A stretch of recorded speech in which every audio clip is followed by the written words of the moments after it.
breaking free. Yeah, we're breaking free. No more oppression. It's out for liberty. Breaking free. Yeah, we're taking a stand. Freedom's in our hearts. We're reclaiming our land.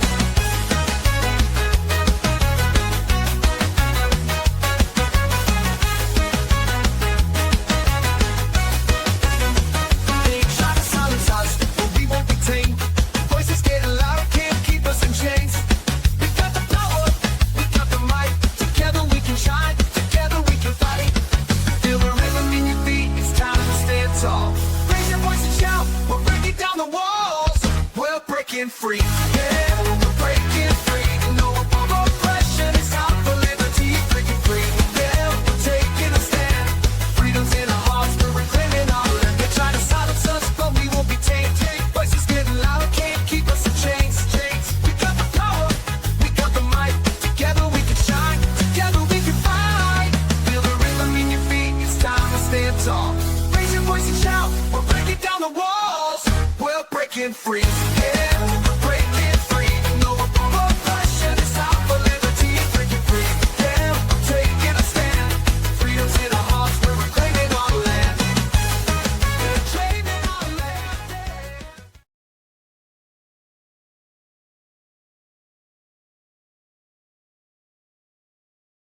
I hate this show. Oh my goodness.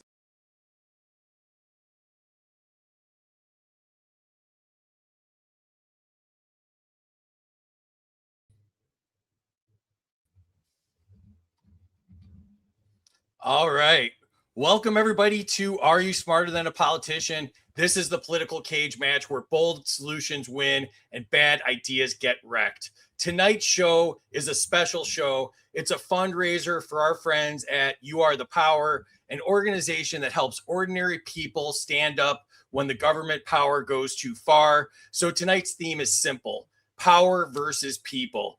We're digging into real collisions between citizens and the system, the everyday battles where people push back and demand accountability.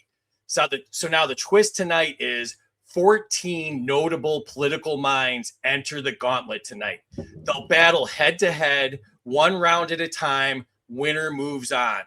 Now, whoever survives the gauntlet earns the final challenge, a boss battle against the great Justin Amash. So get ready, because tonight's going to be crazy, and you get to decide who is smarter than a politician. Joining us, our buddy Spike Cohen, founder of You Are the Power. How are you tonight, Spike? I'm doing fantastic, man. I've been looking forward to this for months. This is super cool. I'm so excited. I can't wait to see some of my closest friends and colleagues in this fight for liberty, people I work alongside with every single day, and crush them one by one in front of everyone, ending with my final crushing of the great Justin Amash, making me I wouldn't be the new Justin Amash, making me smarter than the politician in question, which is Justin Amash. So this episode would be, are you smarter than Justin Amash? And then we put in parentheses, yes, Spike Cohen is. So I remember we were in a hallway somewhere. I don't know if we were in Vegas or Florida or where we were, but we're in a hallway somewhere. And I go to you, Spike, picture this. It's a game show, but it's a fundraiser. And you were like, how much coffee have you had? Like that was like 10 months ago. And we've been kicking it around since then. And so excited to do this. The buzz around this has been crazy. We appreciate everybody getting excited about this and sharing it out. And so thanks for doing this. I also want to say hi to Terry. How are you tonight, Terry? Oh, wow. This is going to be so much fun. Are you seeing this chat scrolling and scrolling? Come on, you guys, let's do this. I'm going to bet on the government. No, I'm kidding. I'm not betting on the government. You guys have a good time. Let's go. Awesome. So you can follow Terry and I on X. I am at Smarter Game Show. She is Bats T76. And let me get that out of the way. Let's see. And you can get our swag at freedomsuperstore.com. if you want to follow us on YouTube, we are at Freedom Uncut on YouTube and also the same on Rumble. Our shorts will be there tomorrow. We also want to thank our sponsor, Xano. If you're tired of surveillance coins pretending to be freedom tech, Xano is private by default and lets you turn your own into secure digital assets you control, built for people who want freedom outside the banking cartel. If you believe in real freedom, visit intro.xano.org to learn more. And we are doing several more conventions. Announcing tonight, we will be at the Colorado convention, April 17th and 18th. So at the end of this month, March 27th, we'll be in North Carolina, April 10th through 12th in Texas. And then this will all end up at the national convention, May 21st through 25th. So please join us there. And you know, if you want real change, join your state party, become a delegate, help shape the national convention. Don't just talk about liberty, live it. And thank you to all of our subscribers. We got a couple new ones today.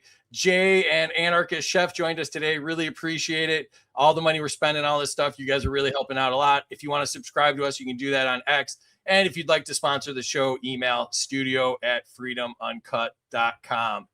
So, all right. I think that's all I had to cover. So let's get into it here. Let's do this.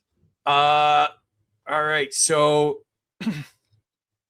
please share this out. Help get this out to as many people as possible. We want to raise money for this great organization. Let's see. I already did all that.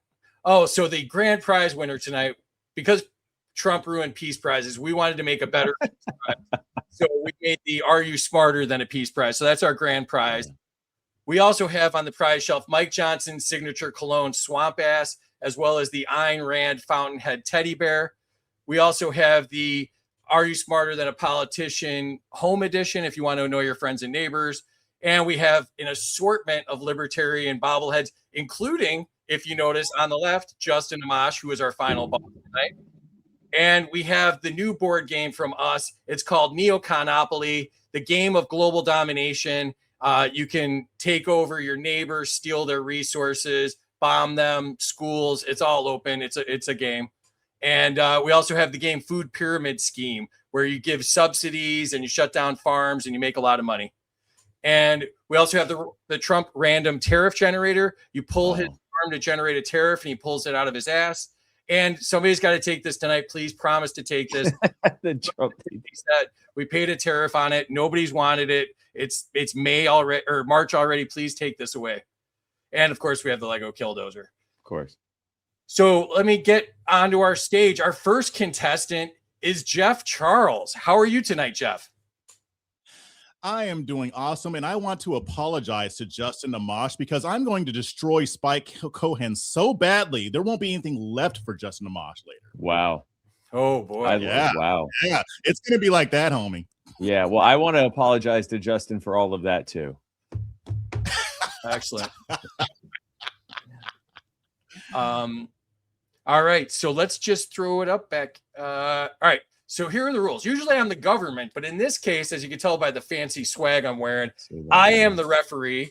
Whatever I say goes. Scoring errors count. Life isn't fair. Suck it up, Buttercup. Nobody cares.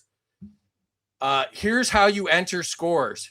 The chat controls the score. You can give or take up to 100 points from the contestants. And because in the usual show, I am the government and I believe in crony capitalism, subscribers can give or take up to 200 points because they matter more.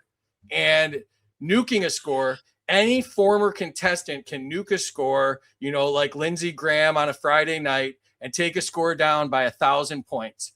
But they can only do it one time and there's got to be a good reason. All right. So this is the lightning round. I will put Terry in the back. She controls the score in the chat. Thank you so much, Terry. And we will start with you, Spike. First question. The category is protecting those who expose corruption. Should public employees who report corruption be protected from being fired? Yeah, they absolutely should. I mean, if you don't do that, then not only everything else is already built in place to try to protect corruption. You have immunity for the people that do wrong. So it would be crazy not to give immunity to those who report wrong. You've got perverse funding incentives and quota systems and everything that encourage over enforcement, including wrongful enforcement, which is a lot of what You Are the Power deals with on a daily basis. And so everything is already kind of structured in such a way that it encourages corruption. That's why government is so corrupt, is because by its very nature, it is kind of geared and built towards being corrupt. So if you are now, if you now have someone in there who's reporting actual corruption that's happening and you don't protect them, well, then that's one of the few things that you actually have that could potentially even let you know what's happening in the first place. So we absolutely support it. So much of the causes that we've worked on at You Are the Power is because someone who was operating inside of government or contracting to government came to us and said, hey, this is wrong. You need to do something about it. So absolutely. Our bread and butter is people letting us know about government corruption so we can put an end to it. All right. Jeff, to you, the question is, should government whistleblowers receive legal protection even if they exposed classified wrongdoing? Oh, hell yeah. Yeah, of course. Anybody who exposes government corruption should be protected. I agree with everything Spike just said, but I'm going to go one further. Those people need to be protected, but not just that. We need to strip all of the immunity that Spike just mentioned. Absolute immunity for prosecutors and judges. We need to strip qualified immunity for every other government employee, especially police officers. The only ones who should have a level of immunity are the ones that expose what the government is doing, because they're the ones who actually need it, because the government is the only entity that has a monopoly on violence. Take away their immunity. Let the whistleblowers still have theirs. Actually, give them more immunity. All right. I like it. All of the immunity. All right. Spike, back to you. The category is the power of a jury. Should juries have the right to refuse to enforce laws they believe are unjust? Yeah, it's called jury nullification, and it's kind of the fourth branch of government. You've got the legislature, the executive, the judicial, and then the people who look at this when it goes to court and say, nah, I don't think this is good at all. And in fact, we actually had this recently, a type of jury nullification with the Hernandez family in Georgia. They were wrongfully accused of abuse. Their child, their youngest daughter, Emma, has some kind of a medical condition that caused her to have fractions. She's now thankfully being treated for it. And so they knowingly wrongfully accused her of abuse and tried to railroad them in their criminal trial and tried to put them away for up to 40 years each for a crime that everyone involved, every bit of evidence showed had not happened. And what the judge did was he wasn't allowing the jury to actually see the exonerating evidence. He pulled out every single stop. He wouldn't let them see the medical records or the bulk of the medical records that showed that Emma's injuries were explained by a medical condition. They weren't allowed to hear from the cop who arrested them, who didn't think they did anything wrong. Have you ever heard of that? They weren't allowed to hear from the it's called the Division of Family and Children's Services, their child protective agency, and the family courts, who had declined to continue moving forward, saying that there was no evidence for abuse. We helped with that, but they weren't allowed to hear that. They weren't even allowed to hear that Emma and Aria, their two daughters, missed their parents. They weren't allowed to hear any of this. All they were allowed to see was the x-rays that showed fractures with no explanation for the fractures, and the opinion of a so-called child abuse pediatrician who brought no other evidence and said, yeah, statistically, these types of injuries are caused by abuse, and you can see it on the internet. That was literally what he said. And so the jury wasn't allowed to see any of that. But the incredible and legendary defense attorney, Catherine Bernard, who was representing Matt and Taki Hernandez, one of the times when the judge was reminding the jury that they weren't allowed to, I'll remind you that you must strike what you just heard from your record. And she turned to them and said, and I'll remind you that according to the founders, you are the final trier of the evidence. You are the final decider of what is true and false. And that jury came back and voted not guilty on all 4 counts in what was clearly an act of jury nullification. They saw that the fix was in, and they said, no, we're not doing this.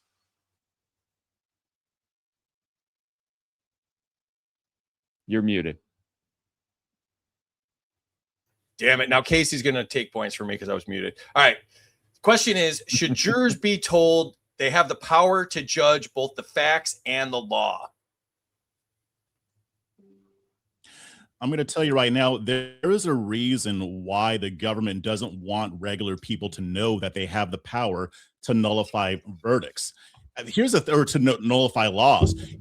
Most people are watching this are probably familiar with Dexter Taylor's case, right? Really quick. He's serving a 10-year sentence in New York because he built his own firearms, never fired them, never committed a crime, clean criminal record.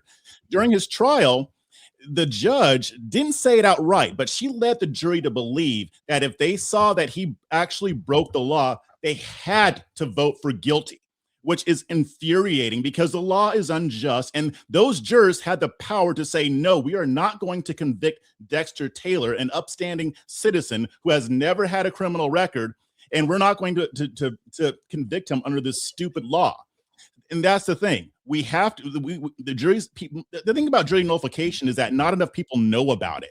So the key is to get people to understand that they have the final authority, regardless of what a corrupt judge says, regardless of what a prosecutor says, regardless of what a public defender says. So yes, absolutely, juries should have the authority to nullify any unjust law. Excellent. Spike, back to you. The category is who polices the sheriff? Should qualified immunity for police be eliminated so citizens can sue officers who violate their rights? Absolutely. And going back to what my dear friend Jeff, who I'm about to crush, what he said earlier, government officials should not be getting any immunity. In fact, let's go even further. No one should be getting immunity, right? Like the idea that you or I could go to jail or be sued for if we knowingly do something wrong and it's a violation of the law, it violates someone's rights and it causes damage to them, we can be held accountable. But the people who are in a far greater position to be able to harm people at scale, that they're not held accountable and that they're given this insane presumption that, well, they couldn't have possibly known what the law says. After all, they're in charge of enforcing it. So, why would you expect them to know what the law says? It's absolutely nuts. And it's such a perversion of what was actually intended. The Civil Rights Act of 1870, I believe, opened up the ability for people to sue government officials if their rights have been violated and they had damages as a result. And over the years, every time it went in front of the courts, they kept twisting it over and over again and adding what they called qualified immunity, which if you look at it is really just immunity. And they keep adding to it until eventually it's just, yeah, pretty much you can never be sued for anything. In recent years, we've started to see them claw back. So one of the people that we've represented, Joshua Rohrer, when the police wrongfully arrested him, assaulted him, tased his service dog for no reason, and it was all on body cam. Once we got that body cam footage released, they tried to push for qualified immunity so they couldn't get sued. And the judges said, no, the facts are clear. You're not getting qualified immunity. So not only do I think we should end qualified immunity, we're working on ending qualified immunity. Love it. Can't happen soon enough. Jeff, to you. Should police officers accused of misconduct be investigated by an independent outside agency instead of their own department? Oh, of course. I mean, the notion that the government will investigate itself and find itself guilty rarely happens. And that's even going back to qualified immunity. That's a way for them to get away with the things that they do. And one thing I'll say is that even if you remove qualified immunity, a lot of these officers are indemnified anyway by their police departments or their city halls who will pay the settlement. So the officer still isn't held accountable. So that also needs to be addressed. I mean, you've got a lot of these officers going around like in my fiance Donnie's case, like with the people that she helps, they will go onto their farms, steal their animals, kill them, and never get held accountable from civil liability or even criminal liability. So there's a lot of work that needs to be done. We have to understand that the government has built a machine that is designed to protect itself, not us. They tell us that they want to protect us. Really, most of these laws are designed to protect the state and the people who run it.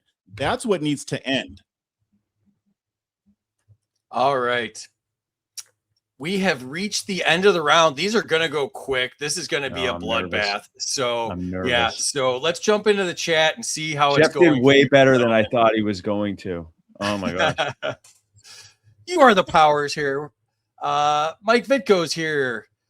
Timothy's here. Terry's asking us to share it. What's up, Chris? That Liberty lady's giving me 1,000,000 points for doing this. That's too kind. Remember, chat, you are the power. No copyright infringement intended. Here we go. Amity's here. First timer here. Pretty stoked. Welcome, Brandy. Yes, welcome. Anarchist Chef's here. What's up, buddy? Every $1 has to equal 3 because we're struggling to keep up with inflation. That is. Can we talk about that real quick? Do you mind? I was just about to say we got a segue there.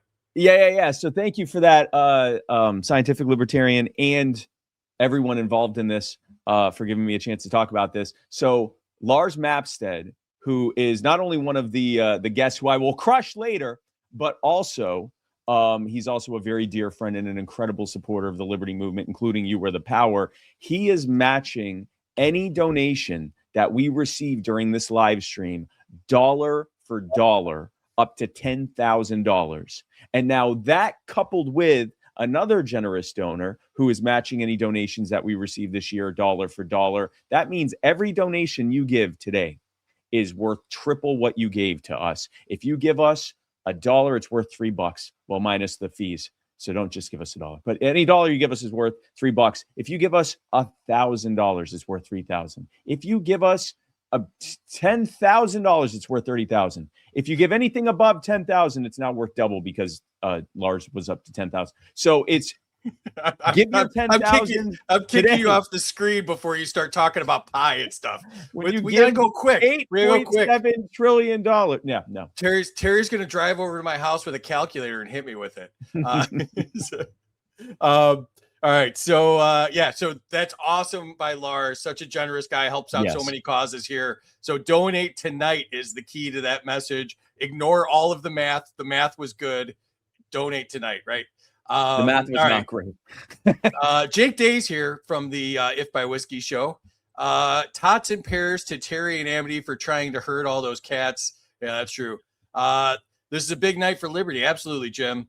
We got the Sharpies here. The Sharpies are in the crowd. Let's go. Rob Yates running for LNC chair. What's up, Rob? Travis is here. Real Swampcast is here. Oh, yeah. Everybody in Real Swampcast has nukes. Just FYI, guys. FYI. Oh, no. Woodcraft's here from the historic victory in El Paso. What's up, Mayor? Sheila's here. Thanks, Travis, for the repost. Hi, boss. We believe in you. There we go. My money's on Duane. Ooh. Wow. Rebecca Massey's here, former contestant. That was Freedom Fest in Palm Springs. That was. That was. She's right. You were riding on the back of Thomas's wheelchair, I think, while we were having that conversation. Yeah. Singing the Jurassic Park theme song. Yeah. Yeah, exactly. Started to recognize a few names. That's cool. If Spike wins, he will be insufferable. LOL. Already am. Will be? NC Strong. Will be. Is this a new development? Dan, what's up, Dan? We got a bunch of people here. Sharpies. Hey, Josh. 200 to Spike. I don't need a reason. 200 to Spike for protecting whistleblowers. 100 to Spike for seeing the design of the system. Oh, no. 200 to Spike for whistleblowers. Am I late for the SmackDown? No, perfectly on time. 200 to Jeff for removing immunity. 100 to Jeff for doing this halfway through a drywalling job. 200 to Jeff for the immediate hell yeah and everything after. 200 to Spike to match the donation I just gave. You Are the Power. Come on, chat. Thank you, Amity. Jeff Freeze, the host, minus 200. 100 to Spike for jury nullification. 200 to Spike, jury nullification. Woo, made it. 100 to Spike for being one of the first voices that really got me into libertarianism. I'm so sorry. And, I was going to say, since it's positive, I don't think they were blaming you. So that it was a positive outcome. Are you sure that's a plus? Was that plus 100? That wasn't minus? I always say the best and worst day of your life is when you realize you're a libertarian. Yep. You're like, oh, there's people like me. Like, oh, but I'm a libertarian. This is where the party is. 200 Jeff. If he says I'm Jeff, like Channing Tatum. I don't know what that means. I knew who Channing Tatum is, but I don't know when he ever said I'm Jeff. I'm Jeff. I'm Jeff. Hey, I'm Channing Tatum saying I'm Jeff. Yeah. 200 to Spike for the rant. That was worth 200 points. I got lost points for being muted. Terry's just starring everything at this point. Minus 100 to Free for ruining the show by being muted. Minus 11 to Jeff for streaming on AOL dial-up. Yeah, you are a little pixelated. You look like super Jeff Rio brother over there. 200 to Jeff for Dexter Taylor. 100 to Jeff for the Star Wars shirt. 100 to Spike. This is from Spike. That does count. That does not count. 100 to Jeff for joining the stream feed on a Nokia brick. Hey, I live out in the country. We don't have all the amenities you guys have. 100 to Spike, abolish immunity. Minus 100 to Spike for coming into the comments and giving himself points. 200 to Spike only if we get a mixtape today. You are the power.net/donate. Yeah, we should probably put that on the screen. We probably should tell people how to donate. Yeah. We did a lot of math, not a lot of URLs. We were heavy on the math. 111 to Spike. Thank you for helping with Joshua NC represent. Yes. Jeff and Spike are tied right now. 200 to Jeff for having an awesome wife. Yeah, we love Donnie. Minus 100 to Spike for already starting in on Larry Sharpe. 100 to Jeff for having great knowledge on specific cases. All right, I'm not reading the rest of those. Let's jump into the scoreboard and see what's happening here. All right. And the scoreboard's not working. And I win. All right, let's read a couple more comments. Do I win by default? Okay. Double donation, sign up. Yes, you are the power.net/donate. Terry, the scoreboard's not working. I win. Okay. So we just say points as many times as we want. This must be what it feels like to work at the Fed. It's exactly the concept. Exactly like the Fed. All the points are made up just like fiat currency. You are so following the concept of the show at this point. Hello from the Oregon coast. Excellent. Lisa Blaze here. Hey, Free. Good luck, Spike. Lisa. I hope you raise a lot of money. Thank you, Lisa. 200 to any contestant tonight who agrees to be a guest on Aiming Up podcast. 5,000 points to Spike if he talks about mommies and daddies. No. Oh, that's Matt Johnson. No, that's Matt Johnson. No. That's Matt Johnson. Talking about mommies and daddies. Yeah, don't. No, we're not talking about mommies and daddies. All right, so Terry just texted me, and the score is Spike 3,089, Jeff 2,993. So Spike is the winner of round one. Jeff, you came up short. Your first appearance on the show. What do you think tonight? Well, in the honor of Representative Jasmine Crockett, who lost her primary tonight, I'm going to blame these results on racism. Me too. Yeah, no, it's absolutely, and it's racism. And I thought that you abolished white supremacy. What's up with that? Yeah. No, I wore a black and white fundraiser, shirt to everyone. try to show unity, but it must not have worked. But No. Jeff, you can find on X. He give us your information, like where to find you and what you're working on. Yeah, you can check me out on Twitter, Jeff Charles Jr. You can check out my Substack, libertychasers.com. Also, check out my fiction web serial called The Harlow Files at theharlowfiles.com. If you like a good murder mystery, check it out. Excellent. Appreciate you doing this, Jeff, and hope you'll come back on the show sometime. Say hi to Donnie for us. You got it, Jeff. All right, man. Take care, buddy. God bless, man. All Imagine if he had won, and then we'd all be like waiting to see if his like signal lasts through the whole thing. That was trying its best, man. I could hear the AOL CD spinning. I literally could hear it spinning. Awesome. All right. So our next contestant is in the green room here, Lou Perez. How are you, Lou? You're muted. You're muted. You're muted. You're muted. Just already messing up. I'm doing pretty good. Hopefully I'm doing better than Jeff, who's in his bunker right now, living off the grid. Yeah. Thanks for doing this. First time on the show. What do you think of You Are the Power? Oh, I thought it was I Am the Power. I thought this was all coming down and you guys were going to say how great I was. But I think You Are the Power is, it sounds like a cool thing. Never heard of it. You know, this is just another gig for me, another paid gig, right? You guys are paying me. Is that? I don't think we'll talk about that later. Yeah, no, we'll talk about that later. Okay. Yeah. Okay. It was whatever snacks you could find in your immediate vicinity is what you got for being here. Yeah, from what I was watching earlier, I feel like I took the wrong performance enhancing drugs. It's a different kind of competition. All right, well, let's get into it here. And all right, Spike, we're going to you. Okay. The category is when humor offends authority.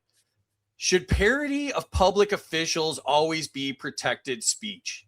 Yeah, it absolutely should. I mean, first of all, if you parodied a parody given a long enough timeline is just a prediction. So in reality, you're just saying what's true about them in the future, because almost every politician over time ends up just becoming a caricature of themselves. So whatever you presented as a parody now in a few years will probably be exactly spot on for them. If anything, like yeah. So I would say absolutely. It's protected under freedom of speech. And if you don't want people to make fun of you, don't sign up for a job where you can potentially ruin millions or billions of people's lives.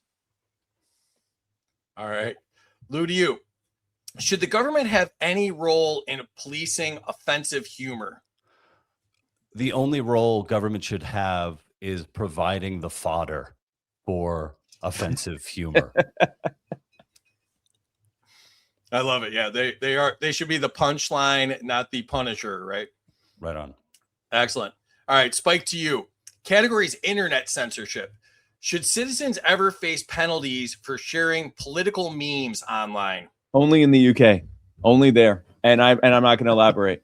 No, I don't think that I don't think you should be prosecuted for sharing your opinion. And that's essentially what a meme is. And the reason why they're going after memes is because they're wildly effective. And in the past, there were governments and officials that would go after political cartoons. And before that, they went after jesters. It's always been, humor has been one of the most incredible ways to share an opinion, especially an offensive one or one that's outside of the Overton window. And that's why they're so against it. You know, when you use humor, you lower people's cognitive defenses. Whereas if you just go straight at them with facts, very often they'll kind of put their defenses up and try to defend their pre-existing beliefs on that given subject. But if you go at them with like a meme or something funny, especially if you can kind of hit them hard with the punchline, they'll laugh and then think, that is me, isn't it? Or that's, wow, that's true. I never thought of it that way. And so that's why they go after humor. They go after humor sometimes very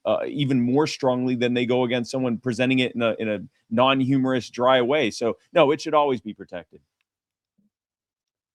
All right, Lou, to you. Should online platforms be allowed to censor political speech during elections? Ooh. Well,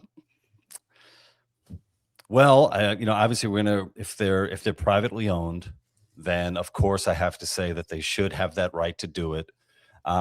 But what we saw, during the past, however many elections, is something we called jawboning, which was the government basically putting the squeeze on a lot of the platforms, saying either you play ball or it's not going to be good for you.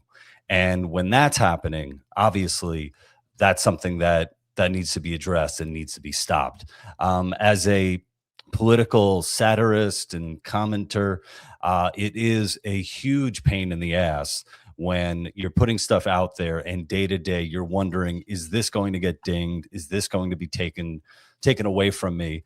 And the hope is that there will be enough private actors stepping up to get, so that you can always get that information out, and that there's enough people out there to be trying to protect us from, nefarious reaches of government and, the collusion with private actors. But yeah, it's been feeling pretty good for I would say, maybe the past couple of years. I feel like we're able to get our voices out there a lot more than we used to, but it's so tenuous that I'm really hoping that we don't go back to the way it was. All right, Spike, to you. Category is assembly in public spaces. Should citizens need government permits to peacefully protest in public spaces? Again, only in the UK.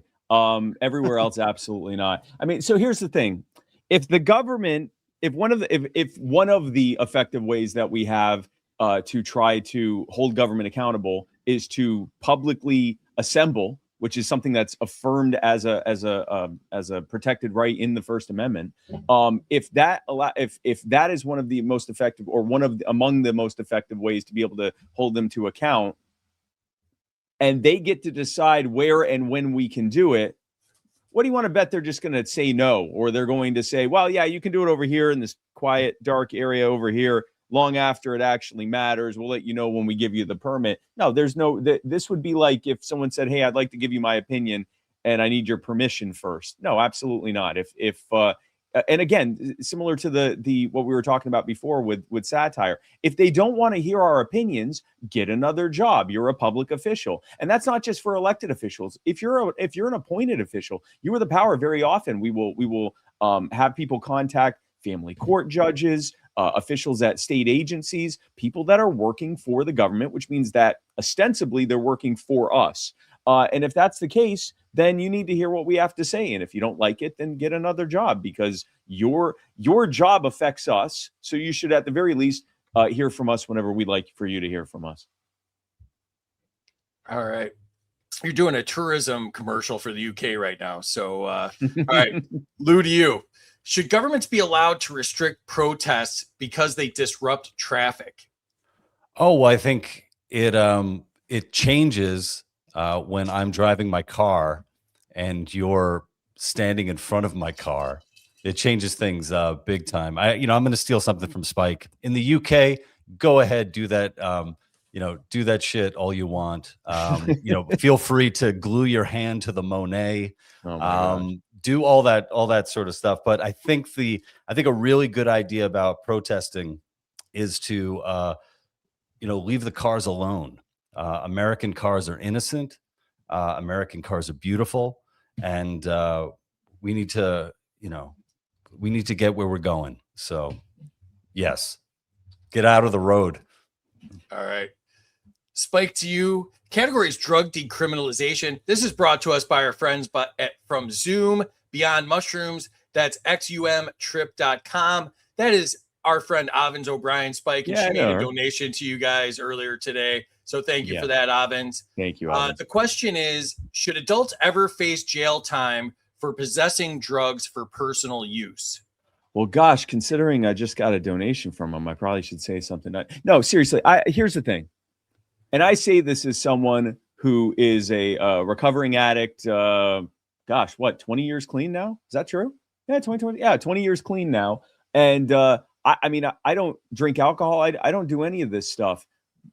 And I think very often the use of drugs, especially for recreational purposes, pretty much always a bad idea. Certainly most of the time a bad idea. So, I'm very much like a teetotaler. Even before I became religious, I was a teetotaler. With that said, every reason to ban drugs is made worse by banning it. So if you say, well, the problem with drugs is that people can get hopelessly addicted to it. Well, you don't address that by banning it. It doesn't make the demand go away, and it doesn't make the supply go away. In fact, because you're now applying a criminal penalty to it, it actually incentivizes the people providing it to provide the strongest versions, because they're going to get in trouble anyway. And so now they're more likely to give you something that's stronger and more addictive and more destructive to your life. If you say, oh, well, it can cause criminality from people, being intoxicated. Okay, well, again, you didn't get rid of that because the demand and the supply is still there. And now you've taken the supply out of the legal market and put it in the criminal market, which means now you have far more criminal activity. And very often those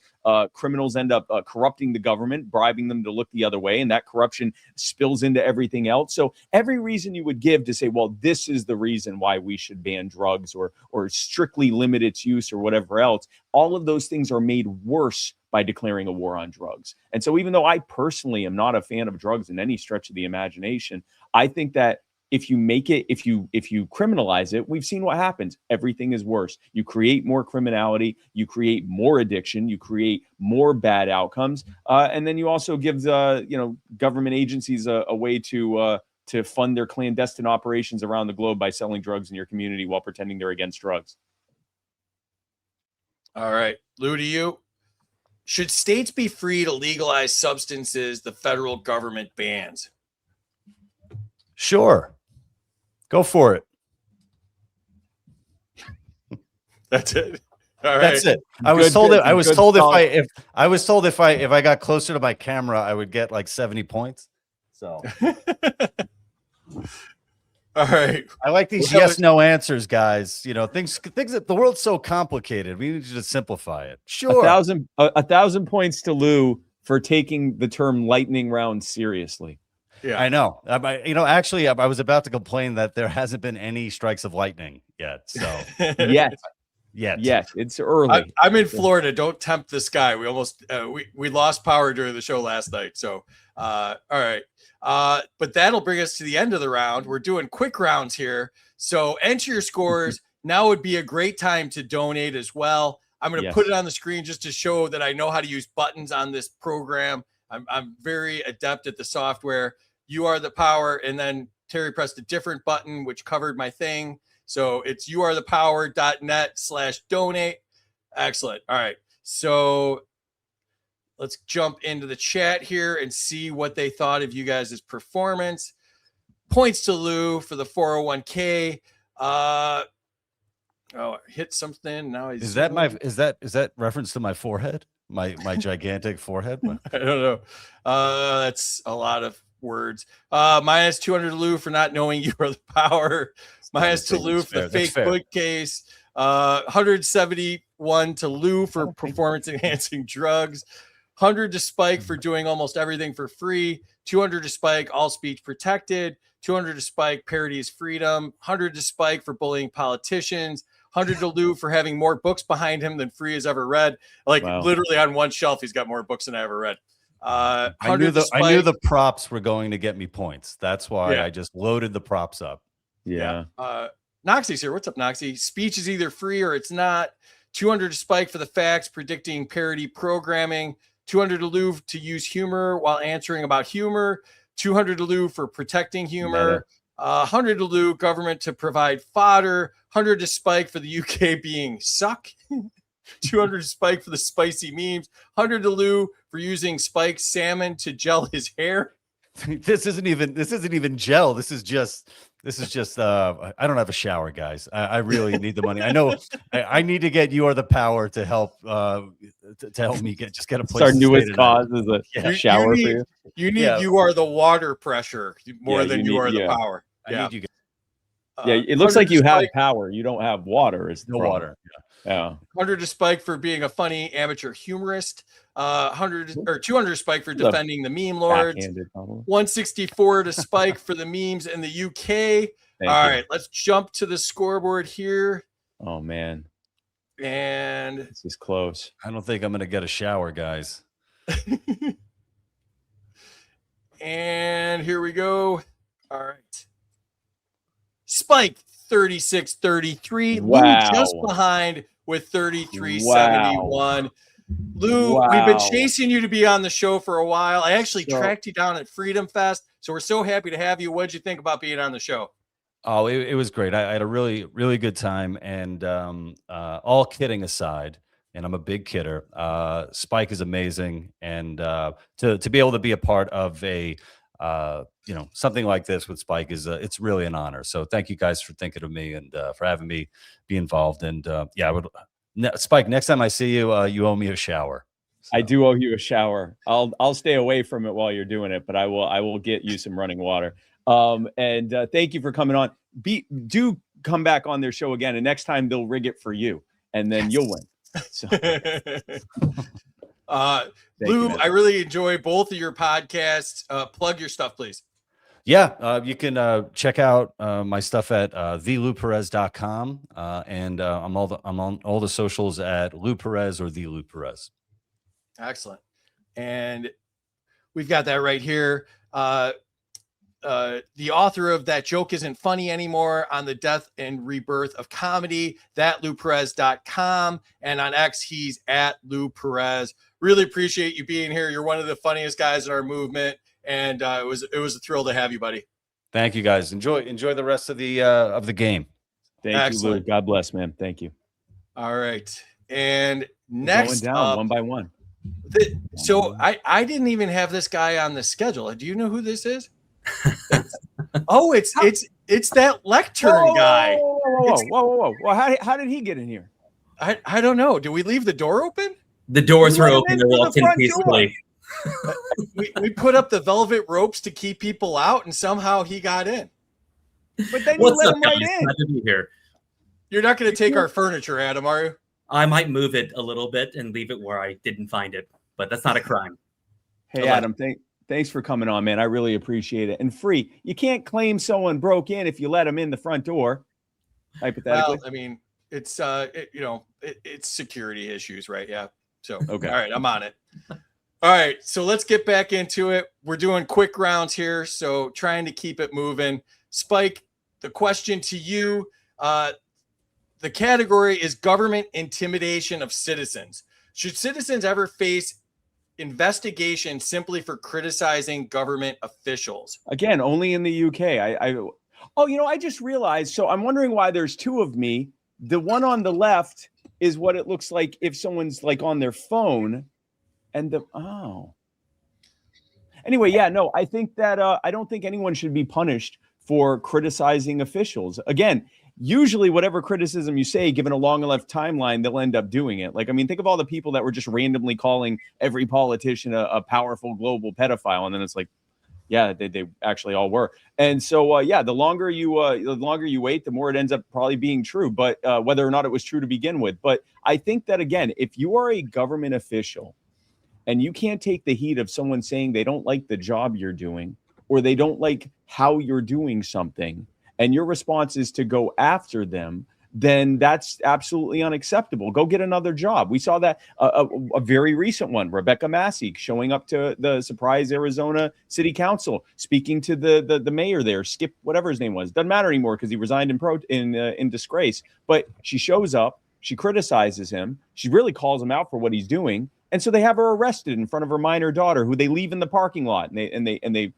run up a bunch of charges on her, and they think that that problem went away. And instead what happened was everyone involved resigned in disgrace, and she's continuing to move forward against the corruption that she saw there. And it's just, there are so many examples of this. When you call out government officials, their response should be repentance, not to try to repress you. All right. Adam, to you. Should regulators be able to threaten businesses over political speech? Absolutely not. You have a right to hire people and fire people the way you want to hire people and fire people. I think it's your private business, and what you do with your business is your job. It's your prerogative. Right. Spike, to you, the question is, should government agencies be allowed to pressure banks to close accounts for political reasons? So, Adam, if you're not going to donate the gold bar, can you donate the plushie? It's not mine. I borrowed this cat. You borrowed? Okay. All right. Well, that answered that question. It opens up others' questions. I've completely forgotten your question. What was the question?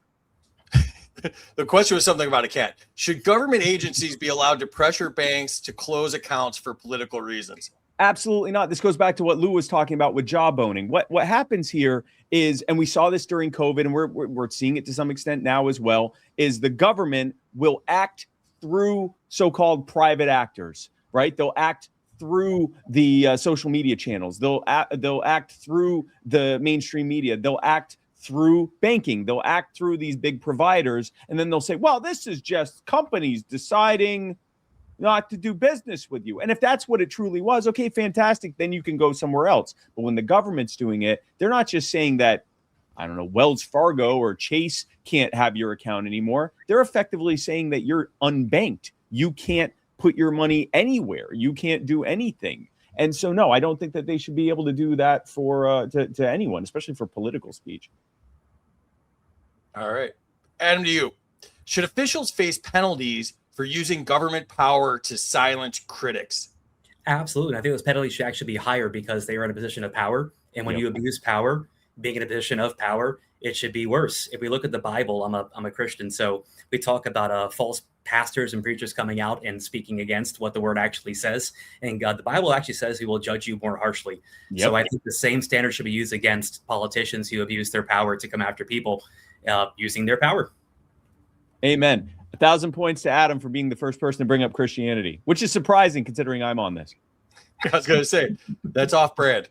All right. Spike, to you, the category is citizens versus the bureaucracy. Should government agencies be required to answer citizens' complaints within strict deadlines?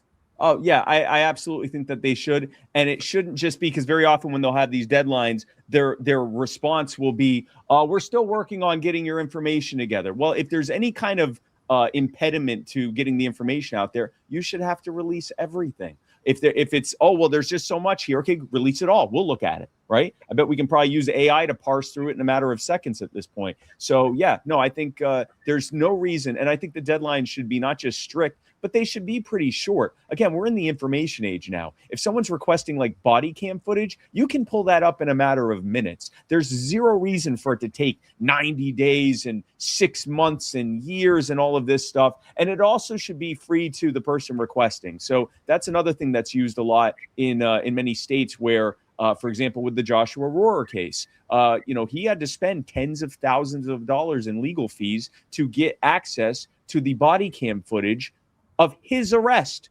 It wasn't even of someone else. It was of his arrest. And you had people arguing in court. You had the state arguing in court and running up, they're using our dollars for their legal costs. They're spending time in court arguing things like, well, it would actually hurt the privacy of the person who was arrested if we were to release it.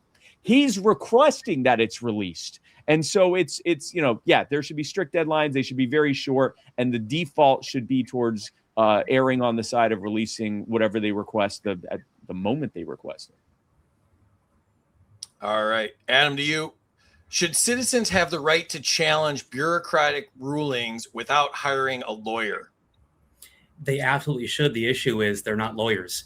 And the way the system is put in place is you will not win against a court because you're not actually going against a court of your peers. You're going against a court of peers that actually don't understand the law. So they'll side with people who, are able to articulate speech and are able to articulate, the law better. So while I think they should, I think it's a losing proposition for them. All right. You must have seen the show before because you keep changing props. That's a Dan Behrman move right there. Excellent. All right. Spike, to you. Should agencies face penalties when they violate their own rules? How many plushies did you borrow? There is a plethora of plushies. It's I'm going to build a bear workshop right now. So is that what it is? Just grabbing them off the shelf. That's awesome. That is great. Just put the question back up. I wasn't paying attention. At least it's not a build a lectern workshop. Yet.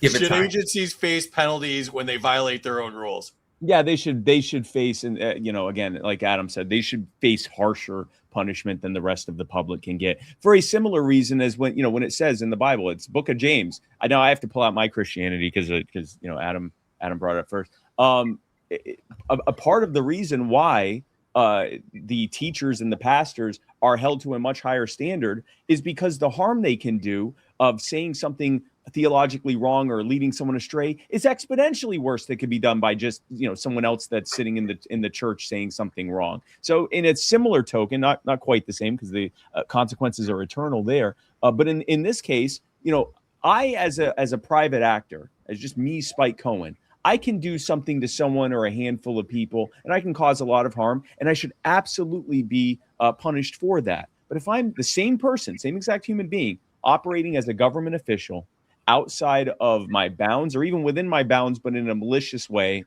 I can cause exponentially more harm. Forget harming one person or a handful of people. I can harm an entire city, an entire county, an entire state, an entire country. If I'm in some kind of position that makes decisions about war, I can affect people in other countries. We're seeing that right now. So, yes, the moment that it's demonstrated that they're using their position to harm people, the punishment should be swift and severe, and it should make an example. It should make an example to other people in those positions of power that this is what happens if you harm people. Instead, they get the opposite. They get this insane presumption of innocence to the point where even after it's been demonstrated they were in the wrong, that they're given this insane either qualified immunity or if it's an elected official or a prosecutor or a judge, they get absolute immunity. And that's insane. They should be getting the opposite. They should not only not be getting immunity, they should be getting punished even worse.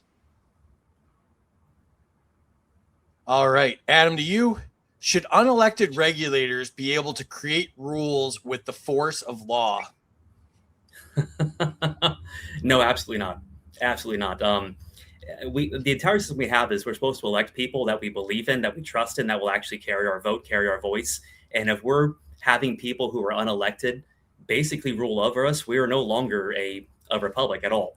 So I think the clear way through is actually very simple. We elect people, we believe in them, and we make sure that the people we're electing are the right people to elect.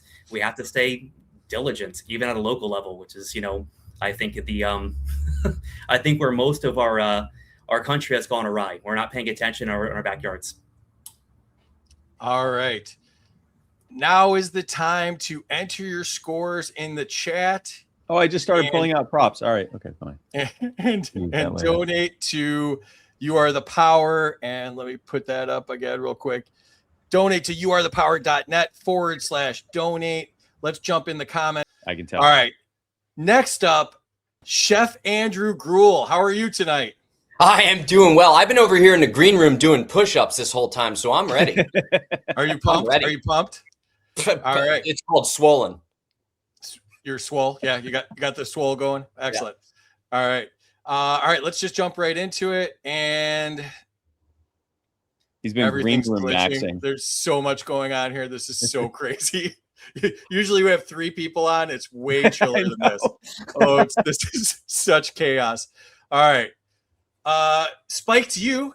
Shockingly, with Chef Gruel here, the category is restaurant. No way. Should home kitchens be allowed to sell food directly to customers? Yeah, I think so. I think the ability to cook food, like, let's break this down real quick. I invite you to my house and I say, hey, I'm going to make you a delicious salmon. It would be salmon because that's all I eat. And I make you a delicious salmon. And you go, wow, this is incredible. Thank you. So far, legal. Okay. And then I say, hey, would you like some more salmon? And go, yes, I would love more. Again, legal. And then finally, at about the 5th or 6th serving of salmon, you go, Spike, this is too much. You've given me so much salmon. I am so stuffed to the gills. Ha! I'm so stuffed that I got to give you something back because this is very expensive salmon. And I go, it is. I only eat expensive salmon. And you say, okay, all right, well, I'll give you $50. And I go, wow, that's amazing. Thank you so much. And you go, so far, I believe still possibly legal. And then at some point you say, hey, what if other people came here and ate some of this delicious salmon and then they gave you some money too? And I go, okay, that works against the law. Now, this is absurd. And I think that, you should be able to, I think we need to make the tamale lady great again. I did not see that pivot into the quick end there. In conclusion, you had faked me. I was doing your culinary journey through the parking lot of wherever you were at, and I got totally lost. All right, sorry. Andrew, to you. All right. Well, first of all, that's my new one there. MTLGA, make the tamale lady great again. Yes, exactly. So I will say this: the premise of this. Wait, no, hold on a second. You get a different question. Oh, okay. Yeah. So should food trucks be allowed to operate without restrictive location rules? I mean, that's a very broad question, and I think overlooks a lot of the nuances of where food trucks should and shouldn't park. But I think that generally speaking, that's a local issue, right? So I think that that's ultimately up to local city councils and zoning boards to determine where they should or shouldn't park, because food trucks actually do have a lot of effluent that can harm the surrounding marine ecosystem. I'm thinking about California, and there are specifications that are required, or else the externalities are going to go far beyond affecting only the food truck. They're going to affect the entire neighborhood, infrastructure, et cetera. So there should actually be specifications. As a former food truck owner, I own 4 food trucks. I understand why we need to have a few guardrails in there from that perspective. So, yeah. Yeah, I was trying to give you a good food truck question, but it seems like it came up a little short. But I'll try better next time. Spike, to you, should restaurant owners be free to choose their own business hours without permits? I would think, generally speaking, yeah. I don't think most restaurants want to be open 24/7. And if they do, then let them. I mean, like Waffle House is open 24/7. I guess I'll just say this, because I'm not a restaurant expert, but I will say this. If Waffle House can sell what they call food 24/7, then I feel like the tamale lady should be able to do the same. I'm leaning into the tamale lady thing. That seemed to be a big hit. And so I would say the same. I think to Andrew's point, absolutely. If there's going to be any kind of restriction, it needs to be at the local level. And there's a good reason for that. First of all, well, actually two good reasons. First of all, that's what the Constitution says. You don't have this being decided at the federal level. It should be decided as locally as possible, all the way down to maybe even letting the individual decide it for themselves. And the other reason is that if the city goes too far, or if the people don't like the restrictions that are in place, it's going to be a lot easier for them to organize to get things changed or removed than it would be if it's some, much higher and more centralized level of government. But I'd say generally speaking, yeah, if you're, again, tamale lady, really seems to be a big hit with everyone. And so I would say if the tamale lady wants to be making tamales 24/7, then God bless. All right. You guys all kicked out of Waffle House in that answer. I hope you lost points. Probably so. Andrew, to you. Should small restaurants face the same regulatory burden as national chains? Whoa, well, once again, the premise is wrong. I don't know what regulatory burdens the national chains face that small restaurants don't face. It's the opposite, actually. Small restaurants should have more freedom and liberty than some of the national chains, number one. And number two, most small restaurants ultimately are going to be managed within that local community, and they are going to have to be held to the standard of that local community. So even going back to your last question, when it comes to permits and hours, every city has a general plan, and there's certain areas in which things are zoned. So if it's like commercially zoned, then they take into consideration that a restaurant's going to be open. Now, if you want to maybe get a conditional use permit that says I need to be open longer for various reasons, then there might be a wide swath of a residential area that ultimately has input. That's important because you need that community input. But I don't necessarily understand the idea behind national restaurant chains having a different regulatory framework. And furthermore, it's the national chains who want the barriers put in place, or they want that moat around the castle so that the small guys actually have a hard time overcoming those hurdles or getting into the castle. So then that's ultimately how these monopolies are created, or these oligopolies. Yeah, that's what I was going for. I'm a libertarian, so I was going for they shouldn't face the same burdens, but you nailed it. So that was a great answer. Spike, to you. The category is public comment or public control. Should elected officials be required to respond to citizens' concerns on the record? I think that if they do respond, that they should do so on the record. I would say that. I'm not sure I want to compel them to speak about every single concern that's brought up. I think it's good practice, but they need to listen. They need to listen to every single concern that comes in. And I would say I can understand why time limits are introduced during public comment. But I've also seen how that's weaponized, and I've seen how because they're allowed to set time limits, you'll have I've been to city and county council meetings where they saw a bunch of people showed up and they gave everyone like a minute to talk. Well, you can't unpack what you have to say about something important in 1 minute's time, and they weren't even allowing people to say, well, can I give my minute to someone else? And so I think. I think if you had to set a time limit, really someone needs at least 3 or 4 minutes to unpack it. And I actually like the city councils that have little to no limits on it, or maybe they set a limit of 5 or 10 minutes or something so that someone's not up there just talking endlessly. And I get that, but I think they should absolutely have to listen. And I think at the very least, they should feel the compulsion to want to respond to it. And even if they don't know what to say in that moment, to say, I'm going to respond to this on the public record when I have a chance to actually look at it. But if we say they have to respond to every single thing that comes in a way, we're almost kind of like forcing them to give these like shoot from the hip responses where they may not even know what the person's talking about yet. So, it would be good for them to at least say, yeah, I will look into what you're saying, and then I will respond later. All right. Andrew, to you, should local governments ever hold meetings without allowing public input? Well, that's a hard one, right? Because some of that is actually laid out legislatively, especially here in California. I'm a city council member myself. So there's certain closed sessions that you have to hold in a closed session because there's information that related to lawsuits or what have you that can't actually be disclosed to the public. But what we have to do is that we actually have to post that we're holding this closed session, and then the specific subject. And then if there's anything to report out from that closed session, then it's done. So I have a problem, interestingly, and it's something that I run into as a council member. I don't believe that there even should be closed sessions. And I've gotten a lot of pushback on this. Now, legally, we cannot say anything that's held in closed session.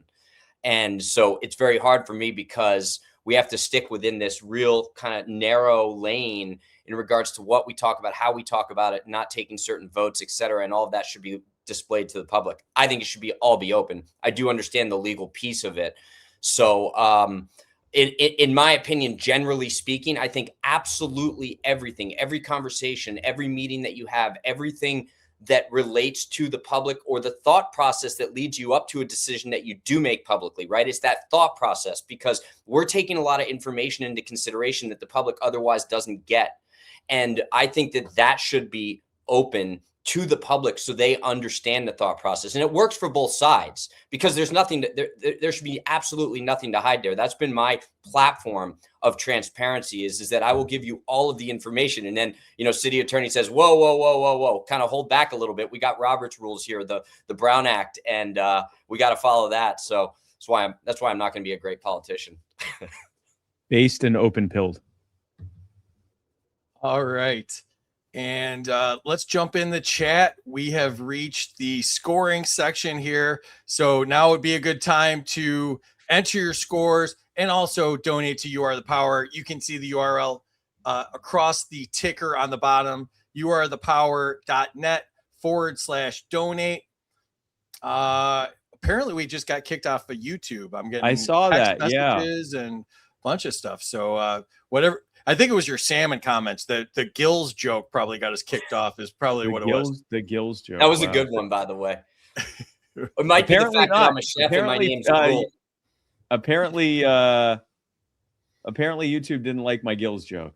No. So sorry, everyone. Phil Ryan, my buddy and a subscriber, just got the email that the donation went through, 100 in cash and 200 points for Spike. Thank you, man. You got points for the stuff to the gills, okay. Points to, corny jokes. Yep, here we go. Donated 50 to You Are the Power. Thanks for the show, Free and Company. Absolutely, Mayor. Pay attention to the chef. Geez. 200 to Spike for convincing Thomas Queter to donate $200 from his lawsuit against the government. Excellent. Oh, wow. Thank you. 50 to the chef. Got to keep it local. 100 to the chef for letting local decide. 200 to Spike. I had a great tamale lady in Texas who sold to us out of her trunk. Chef's kiss. 100 to Andrew for supplying my high school cafeteria growing up. 200 to Spike for the Waffle House caucus. Yes. 200 Andrew, all government is local. Denny's is superior. Spike lost points. Lies. Minus Lies. to Spike. Lies. You went after Waffle House. That was a bad move. 200 for plugging Waffle House, aka the Waffle House caucus, where we don't have rules. Points to Chef for knowing more about the issues than whoever wrote the questions. I wrote the questions. I am that clown. And I'm wearing the official jersey, by the way. No, Anthony, only Gruel. 200 Chef. 100 to Spike, just peed and didn't hear what he said, but I bet it was too long of an answer. Yeah. 200 Spike for rocking it. 200 Andrew for always speaking up for small restaurants. 200 to Spike for clear rules for public testimony. And 200 to Spike for shutting YouTube down with dad jokes. With bad dad jokes. Yep. Sorry. And let's check the scoreboard.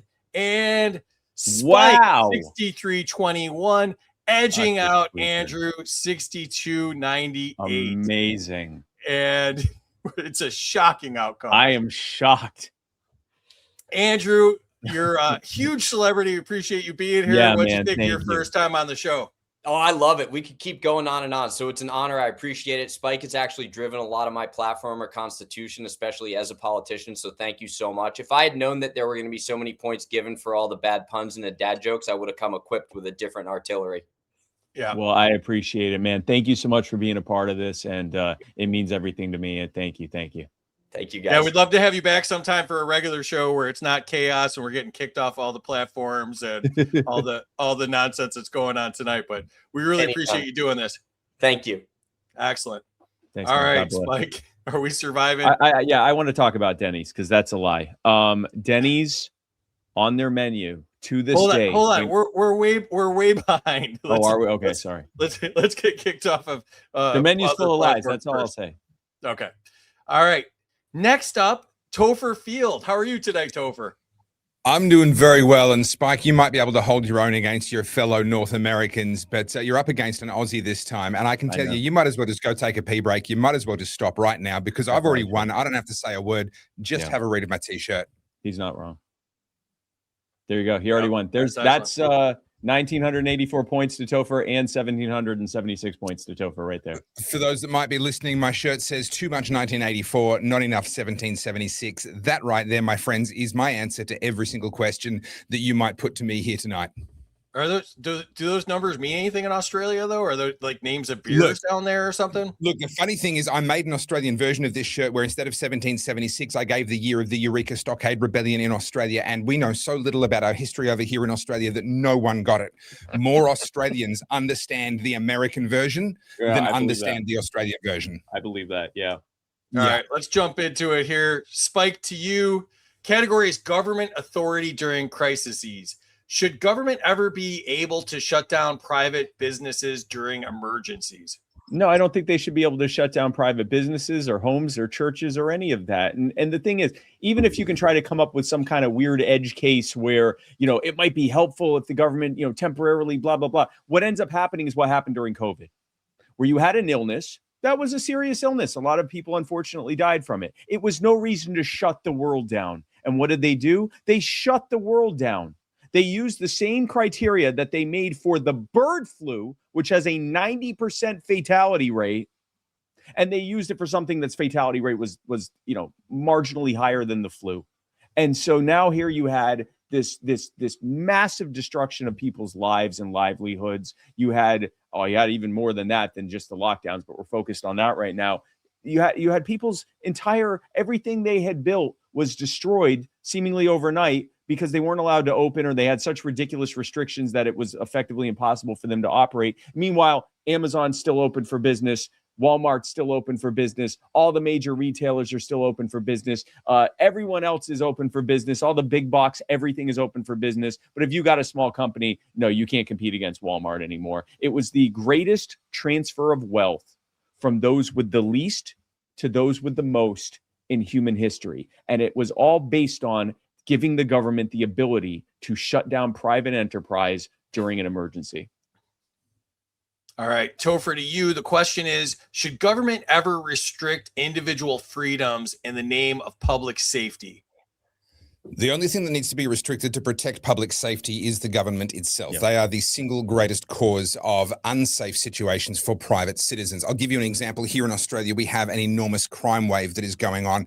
We have people being carjacked in broad daylight, home invasions happening intentionally while there are people at home because they want to steal the car keys and force people to reveal the locations of variables.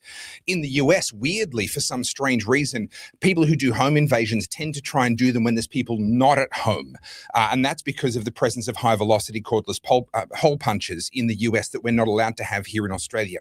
Here in Australia, what we've got is literally the government running a protection racket for violent criminals, because the violent criminals are not disarmed by the government over here, but the victims are disarmed by the government. So functionally speaking, I know this isn't the intention. If you did a survey of police officers, they would tell you that they're out there working hard, trying to do good. The practical reality of what we have here in Australia is that the police are actually running a protection racket for the safety of violent criminals. That's the reality. Plus 1,000 points for the wireless high velocity cordless hole punchers, which took me far too long to understand. I'm like, is that I want one of those. Yeah. Okay. He got me too. All right, Spike. Should emergency powers automatically expire unless lawmakers vote to renew them?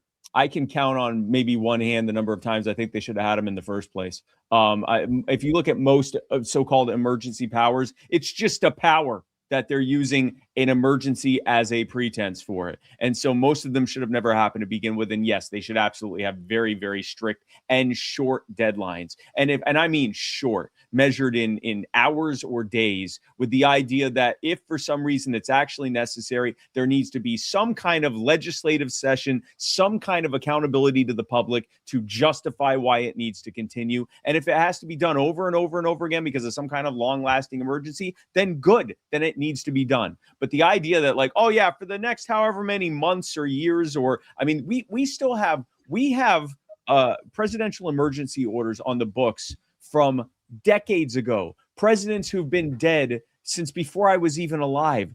Why is it's obviously not still an emergency. This has been going on for generations. We have stuff on the books from Clinton. We have stuff on the books from Ford and from Carter. Why? Why do we have that? So yeah, there should be very strict, very short deadlines. And if they have to keep renewing them, they have to keep renewing them. And each time when they go to the public, they're going to have to explain why it has to be renewed yet again. And like I said, most of the time they shouldn't have done it in the first place. All right, Topher, to you. Should citizens have the right to challenge emergency orders in court immediately? Yeah, well, let me tell you a little bit about my story. So I was on the front lines of the pushback against the COVID lockdowns in Melbourne, Australia. You guys might have seen a bit of that on the news. We went completely bonkers over here. So I got arrested and I got prosecuted and charged with a thing called incitement, which was basically because I was encouraging people to disobey the directions given by the chief health officer. I didn't get to a hearing. It took 2.5 years to work its way through the legal system, during which I was on bail, during which I was spending money to defend myself in the legal system. And then 2.5 years in, when the Premier of Victoria, which is like our governor of a state, he resigned. And so Daniel Andrews, who was the little dictator who destroyed my former, now former home state of Victoria, he resigned. And at the very next court appearance, all the charges were withdrawn. So 2.5 years to not even get to a trial, but living under the bail conditions and all of the threat that comes with bail conditions, hampering my work and holding this threat over my head that if I stepped out of line, I'd be thrown in prison until trial, because that's what happens when you breach bail. So who knows how long that's going to mean prison-wise for me. I've got 3 kids. I have to live with that for 2.5 years because I dared to be one of the very few people that stood up publicly, one of the very few public figures that stood up and said, hey, this isn't right. This government is violating our rights. If the government wants to turn around, if it's such an emergency that they want to have emergency powers, well, then there should be emergency court hearings. Everything should be held immediately and resolved on the spot.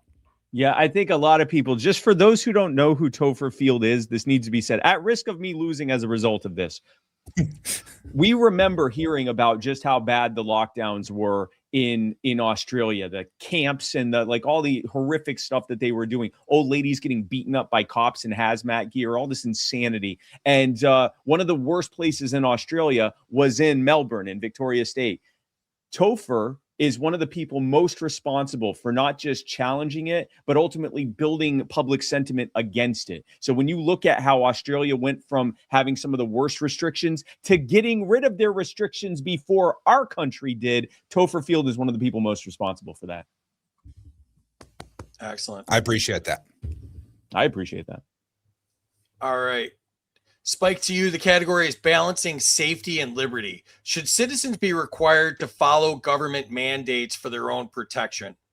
I mean, if the mandates don't murder people or something like that, but if you're talking about these so-called emergency mandates, no, I think sometimes there's good advice in them. Okay, great. Then give us good advice and we can decide how to apply it in our day-to-day lives. For example, it might be a good idea during a pandemic to maybe keep distance from people who look like they might be sick. Okay, fine. That's different than saying everyone needs to stay at least 6 feet apart from each other, even at the store, which no one's actually doing. And so you put up these ridiculous stickers that are still on the floor at some places. And everyone looks at them and chuckles about, that nightmare we went through 6 years ago. How did that help anyone? Now, was it potentially good advice that, maybe keep some level of distance away from people if especially if they seem like they're sick? Yeah, sure. That's good advice to follow in general. Probably still is now. Is that when you try to enforce it as a rule, you end up with these weird arbitrary restrictions that make no sense. You end up with a situation where if you walk into a restaurant, you got to have a mask on. And then when you're walking over to your table, you got to keep your mask on. If you sit down, well, now you can take it off because COVID's not going to attack you while you're sitting down ordering your food and eating.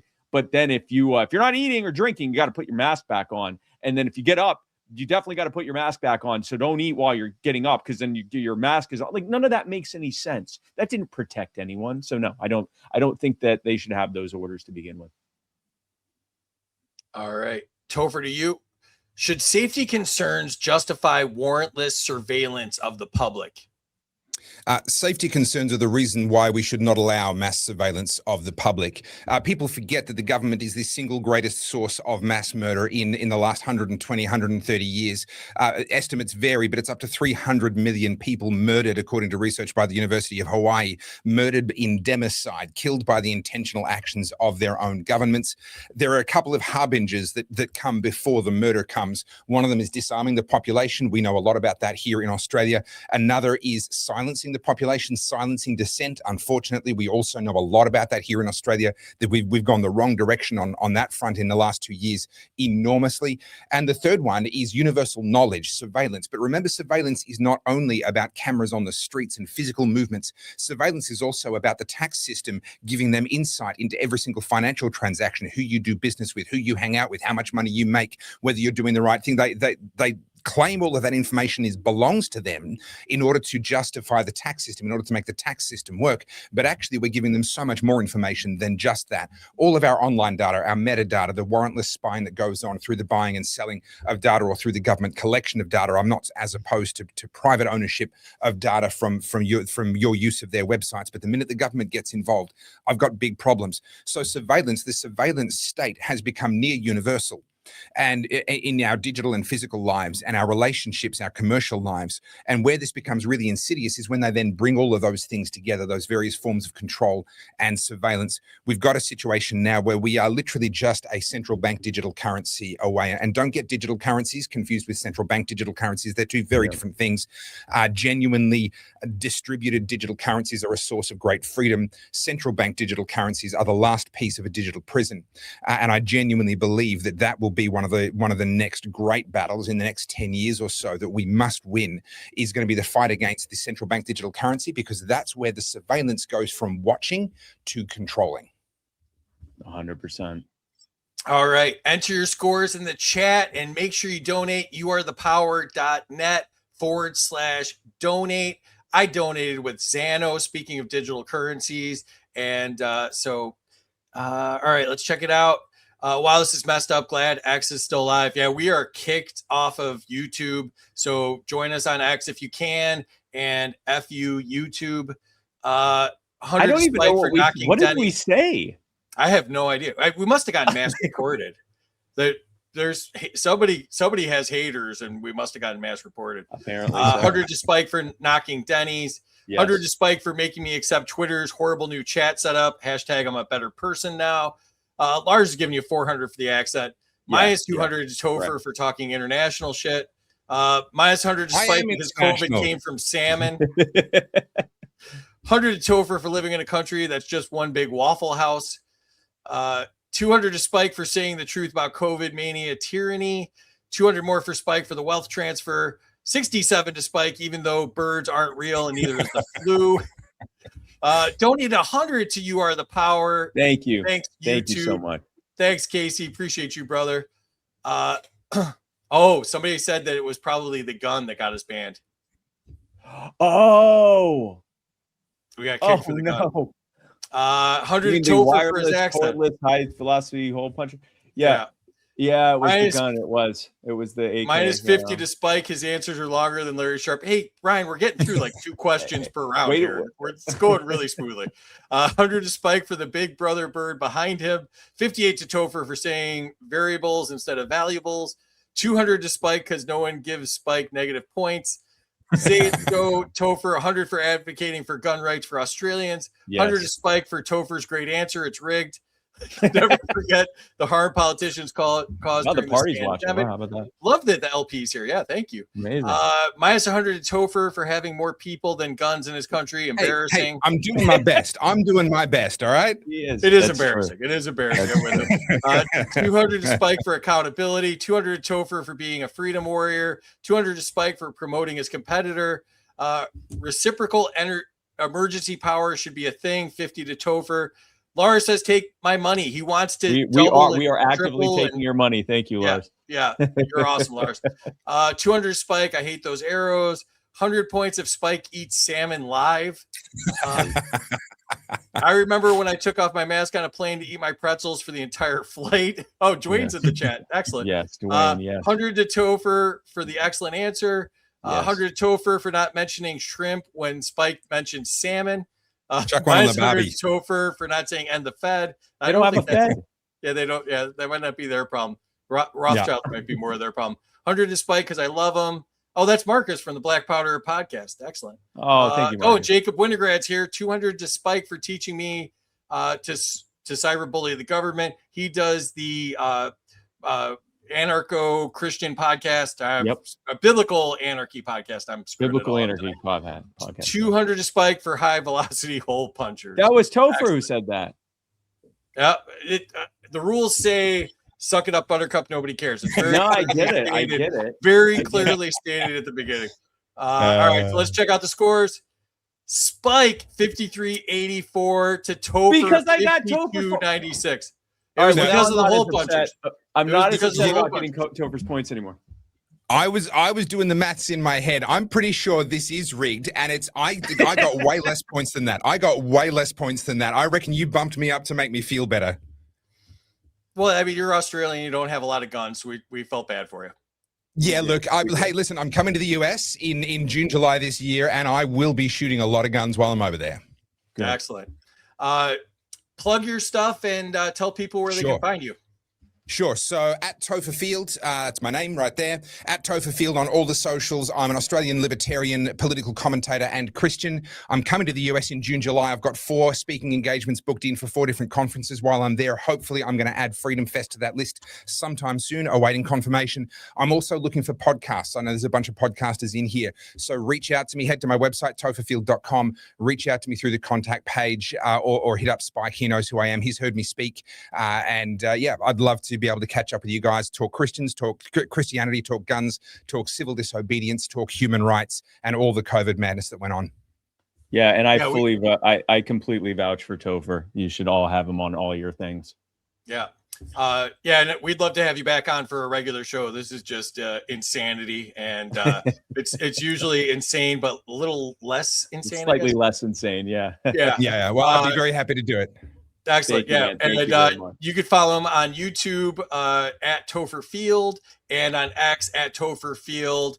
And he's got his book, Good People Break Bad Laws, and all of his stuff is at topherfield.com. We really appreciate you doing this, Topher. Good luck to you over there. Thank you very much. All the best with the fundraiser, guys. Get behind Spike. Get behind You Are the Power. This kind of grassroots, taking all of the highfalutin theory and putting it into practice in reality is oh so necessary. There aren't enough organizations doing it. Credit to the ones that are. You Are the Power are one of the organizations doing it. They're making a difference for people in the real world when it matters most. Please get behind them. Thank you, man. God bless. Extremely well said. Yeah. Thanks, buddy. Update. All right. We have raised just under $2,700, which means we've raised just under when the triple match, we've raised just under $8,100. And so keep giving. youarethepower.net/donate. Every dollar you give is worth $3 to us tonight. Excellent. All right. Next up is Martha Bueno. Martha, thanks for waiting. Great to have you. Nice to see you. Everyone has props. I saw Adam had a prop, and I figured, what can I use? Well, here's Luna. Here's my prop. All right, I need to get Mike. One of his props, I think, got us kicked off of YouTube. So yeah. That's a problem. She wouldn't do that though. It was definitely the golden AK that got us kicked off of YouTube. There's no way. Yeah. We should be good with the dog. Okay, she's going bye-bye too. Let's jump into it here. All right. Category is the right to live the right to live off your land. Spike to you. Should citizens need government approval to live self-sufficiently? No, absolutely not. And I think the reason you're seeing this push back towards people like doing their own like sustainable farming and homesteading and all these things, it's because they're seeing the walls closing in around them. They're seeing how what was originally for convenience is increasingly for control. I don't have a farm. Like I like to be able to go to a store and get stuff. I like to be able to use a credit card. I like the convenience of those things. But even I'm seeing how that's increasingly, that convenience, that cushion is increasingly looking more and more like a cage or something holding us in. And so I think that that's what's happening. I think a lot of people are realizing that at the very least, they need to have some self-sufficiency and build networks with others who are doing the same. And not only, I think government shouldn't be involved in that at all. And I think it actually is that anything that allows us to be independent of systems that rely on the government is a good thing, which means the government's going to try to restrict it. And they absolutely should not be allowed to. All right. Martha, to you. Should people be allowed to grow and harvest food freely on their own land? I mean, it's such an obvious question. Of course, you should be able to grow your own food and feed yourself. I mean, why do you need government's permission? That's the real question. And we see in places like Cuba where people can't grow their own foods that people starve. The government will starve them. So not only should you, of course, be allowed to, but anytime that the government wants to restrict that, you should wonder why that is. And I think I just heard your chickens. I think they're asleep now, Spike. Oh, okay, I mean, okay. I don't think they're active right now, but they may be. They are a little insane. Okay. That might have been me, Spike. Sorry about that. Oh, sorry. All right, Spike, to you. Should individuals be allowed to collect rainwater on their own land? Yes, of course. And isn't it insane that we even have to address this? Like, there are people that probably are like kind of befuddled as to why you asked that. In many places, it is illegal to collect rainwater on your own land without paying some kind of like a tax or duty to the government for it. I'm going to say that again. If the rain falls on your property and I mean, I think technically even opening your mouth to the sky and allowing some to enter, you're technically supposed to report that.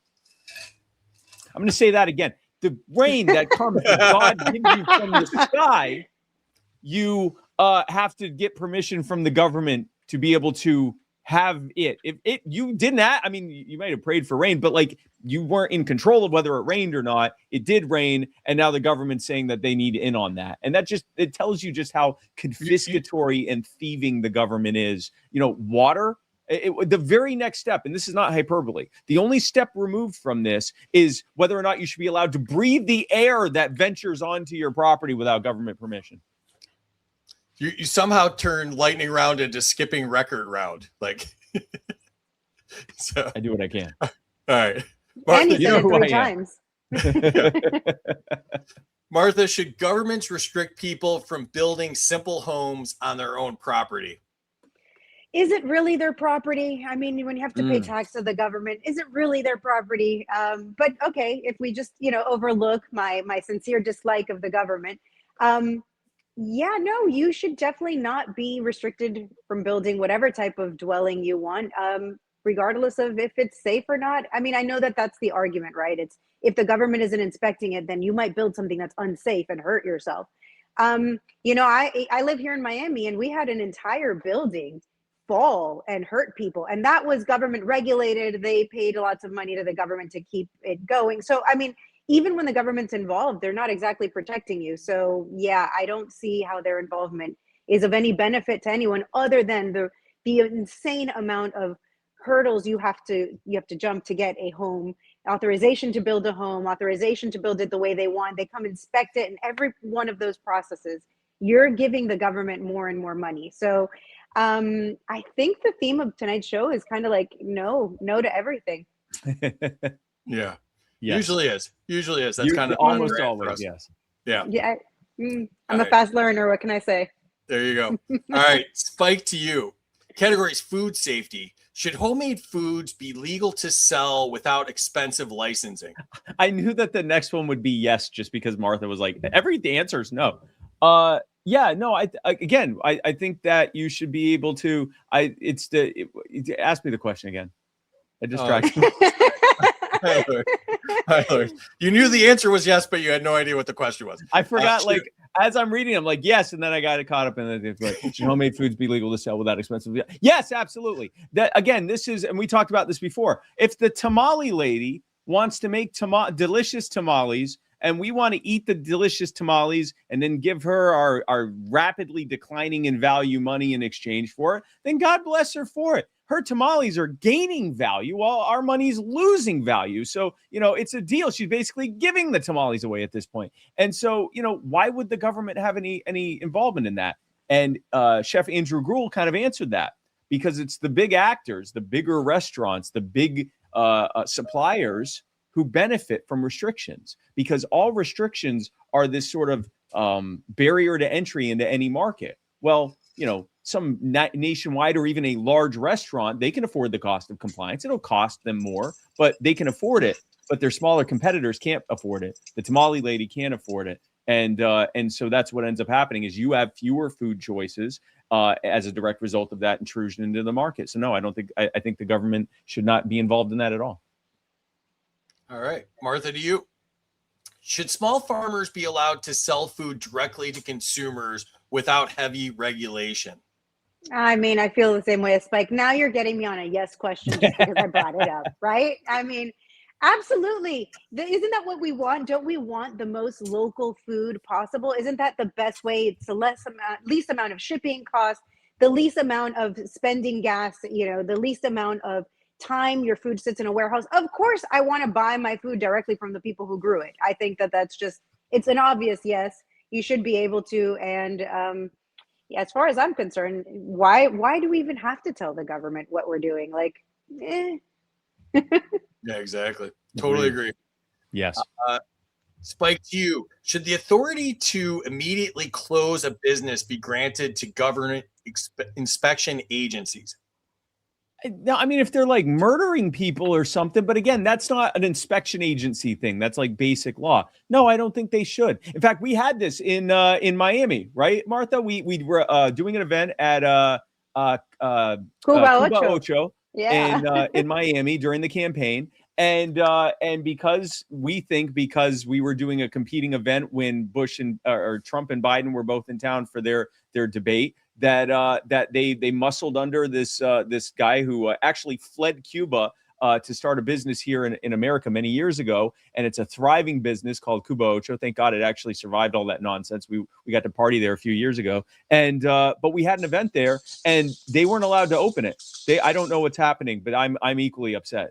But they weren't allowed to open, and so we actually ended up turning the frown upside down and doing an even bigger event outside on the sidewalk where thousands of people saw it on like a Friday or Saturday night, compared to if we had done the event indoors and maybe a few dozen people would have been there, 100 or so people would have been there. But we saw that firsthand. They shut him down because they didn't like what he was doing. And they did it immediately, and they cited, COVID emergency. This is a COVID emergency. This man is in his own building by himself without a mask.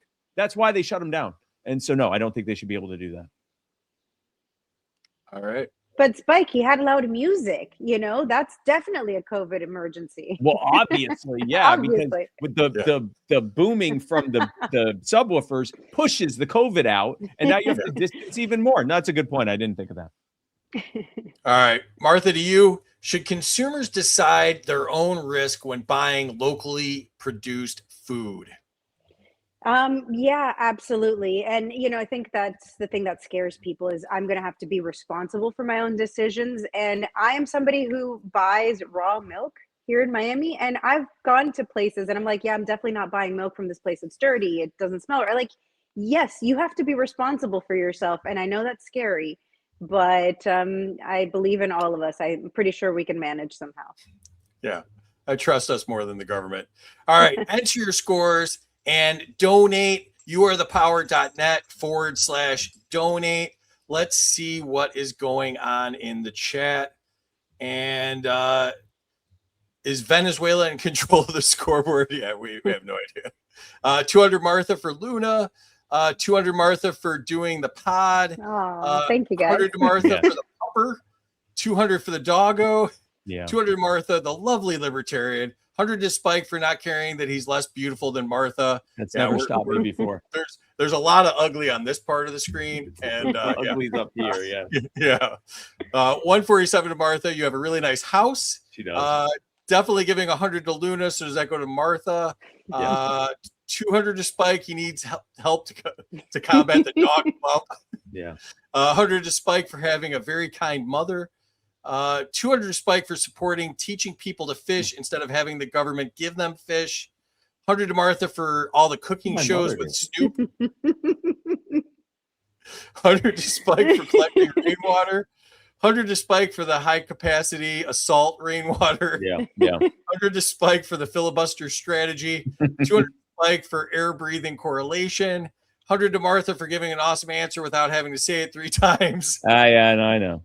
Yeah, 200 to Spike for forgetting the question because he got so excited that it was a yes. I got real excited. 200 to Spike for collecting rainwater in his mouth instead of a barrel. Taxes. 100 to Spike for marketing the tamale lady again. 100 to Spike for tamales. El Paso in 2028. Get ready, y'all. Minus 39 trillion to the government for the FBI shutting down the YouTube stream. Yeah. That might have been because of the pew pew. Keep it local, Martha. 100. 200 to Spike because he's Spike. 200 to both of you for previously being podcast guests on LCI. 100 to Martha for having the kitchen of my dreams. It's a beautiful kitchen, yeah. My dream kitchen is Waffle House. We brought that up earlier. 200 to Martha for personal responsibility. 200 to Martha, raw milk for the win. Yeah. Minus 100 to Martha for being in Miami. 200 to Spike because Spike must win, even though I love Martha. And donate tonight. All of your money's being tripled. youarethepower.net/donate. It's not being doubled. It's being tripled. Let's check it out. The scoreboard and Spike with 53-11, just edging out Martha and her dog. And Shocked, her dog. no way. It's almost like it's rigged. It's almost, but not quite. Not quite, but almost like it's very rigged. See, Martha, if you come on the regular show, the dog would have gotten you the win. So, thank you for doing this. What did you think of tonight? I loved it. I obviously cheated with the dog. So thank you to everyone for the points for Luna. I will make sure she gets an extra treat tonight for helping me win. And I mean, I've been on this kick to grow more food. So thank you for asking me all of those questions. And thank you, Spike, for everything you do. This has been amazing to see the growth of You Are the Power and to see everything you've accomplished. It's truly an honor. Thank you, Martha. Thank you very much. Thank you for being a part of it. Yeah, Don't you get I follow you on X, and I knew what to ask you. So she gets a chance to plug stuff, right? Yeah, plug stuff. I have nothing to plug, guys. Like I said, I'm here in my backyard growing things. I'm going to be launching a YouTube channel called Martha's Backyard Farm, but I haven't quite done it yet. So other than that, You Are the Power is what I'm plugging tonight. And I hope everybody, give what you can. Times are tough, but I think that the work that's being done is so important. So break out your wallets and let's go. Thank you, Martha. Thank you very much. You can find Martha on X, Bueno for Miami. And, she is amazing. Absolutely follow her. One of my favorite accounts. And got to see her at Freedom Fest. She's even better in person. So thank you so much for doing this. We hope to get you back on the show. We can talk food the whole time, I promise. Let's go. All right. Good night, Thanks guys. so much Thank for you. doing this, Martha. Good night, Martha. Good night. Thank you. God bless. Bye, everyone. Good night. Update, we're at $3,200 we've raised, and thanks to the triple match, that means we've raised $9,600. Keep giving, folks. Thank you so much. Excellent. We're going to show your video here. We want to entice people to bust out those wallets and donate to youarethepower.net/donate. And that means you and I can go to the bathroom, Spike. So yes, thank you. Excellent. All right, let's do that now. Okay. You Are the Power is a national 501c3 organization that helps individuals and families who are facing injustice at the hands of local and state governments. By bringing public attention, media coverage, and community support to these cases, You Are the Power helps restore balance where the system has failed, and we don't stop until we win. False charges get dropped, families are reunited, homes are preserved, corrupt officials resign, and laws are passed to ensure it never happens again. Thanks to our friends at Are You Smarter Than a Politician, your tax-deductible donation will help fund advocacy, outreach, investigations, and the campaigns that shine a light on cases that might otherwise be ignored. If you believe that ordinary people deserve someone in their corner, visit youarethepower.net/donate or scan the QR code and contribute today. We can accept one-time or recurring donations. We can also accept crypto to ensure stable funding for our future.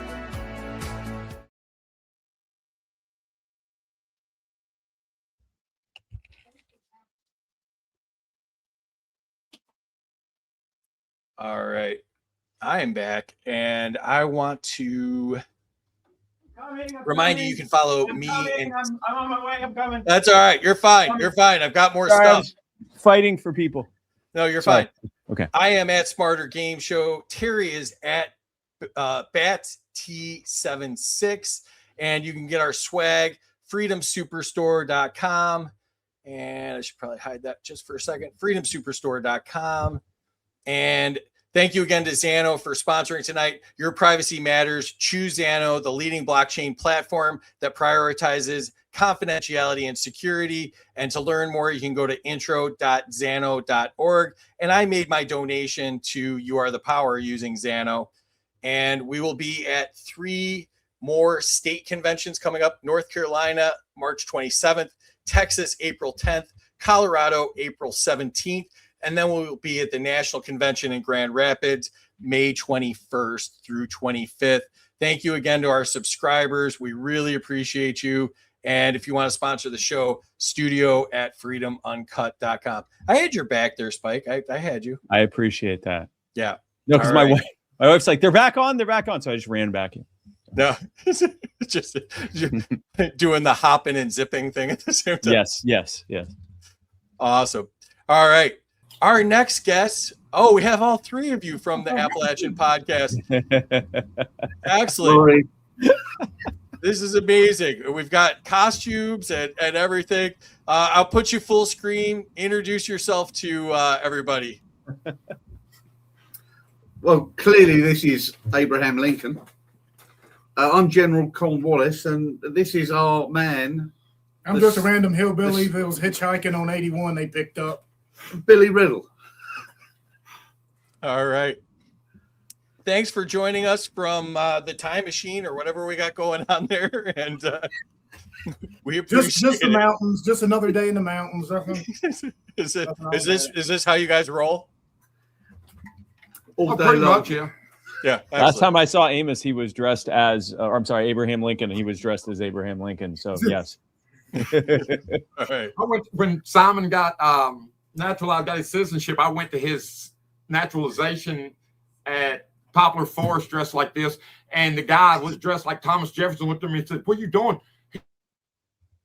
That's hilarious. That is hilarious. For the ceremony, he's like, "Oh, I thought something was going on, and I didn't know about it."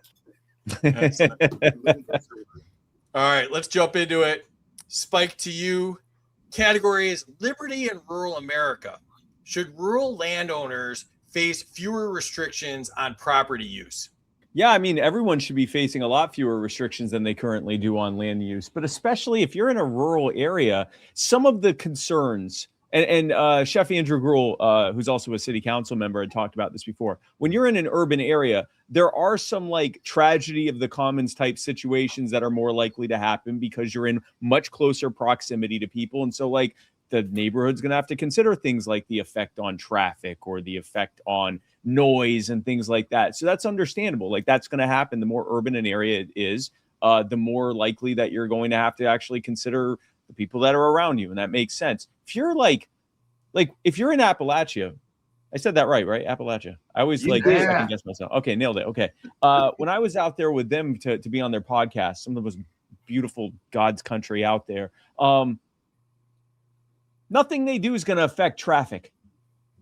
We were literally shooting off cannons and no neighbors complained because they couldn't hear it. Or if they did, they went, it's the cannon again. Like, I mean, it's the less that the less dense an area is with people, the less concerns that you would have. But I would say across the board, there need to be fewer restrictions. And yeah, if you're out in a rural area, then I can't really think of many restrictions at all that they should be putting on you. Gentlemen, to you, Should rural communities have more independence from urban policy decisions?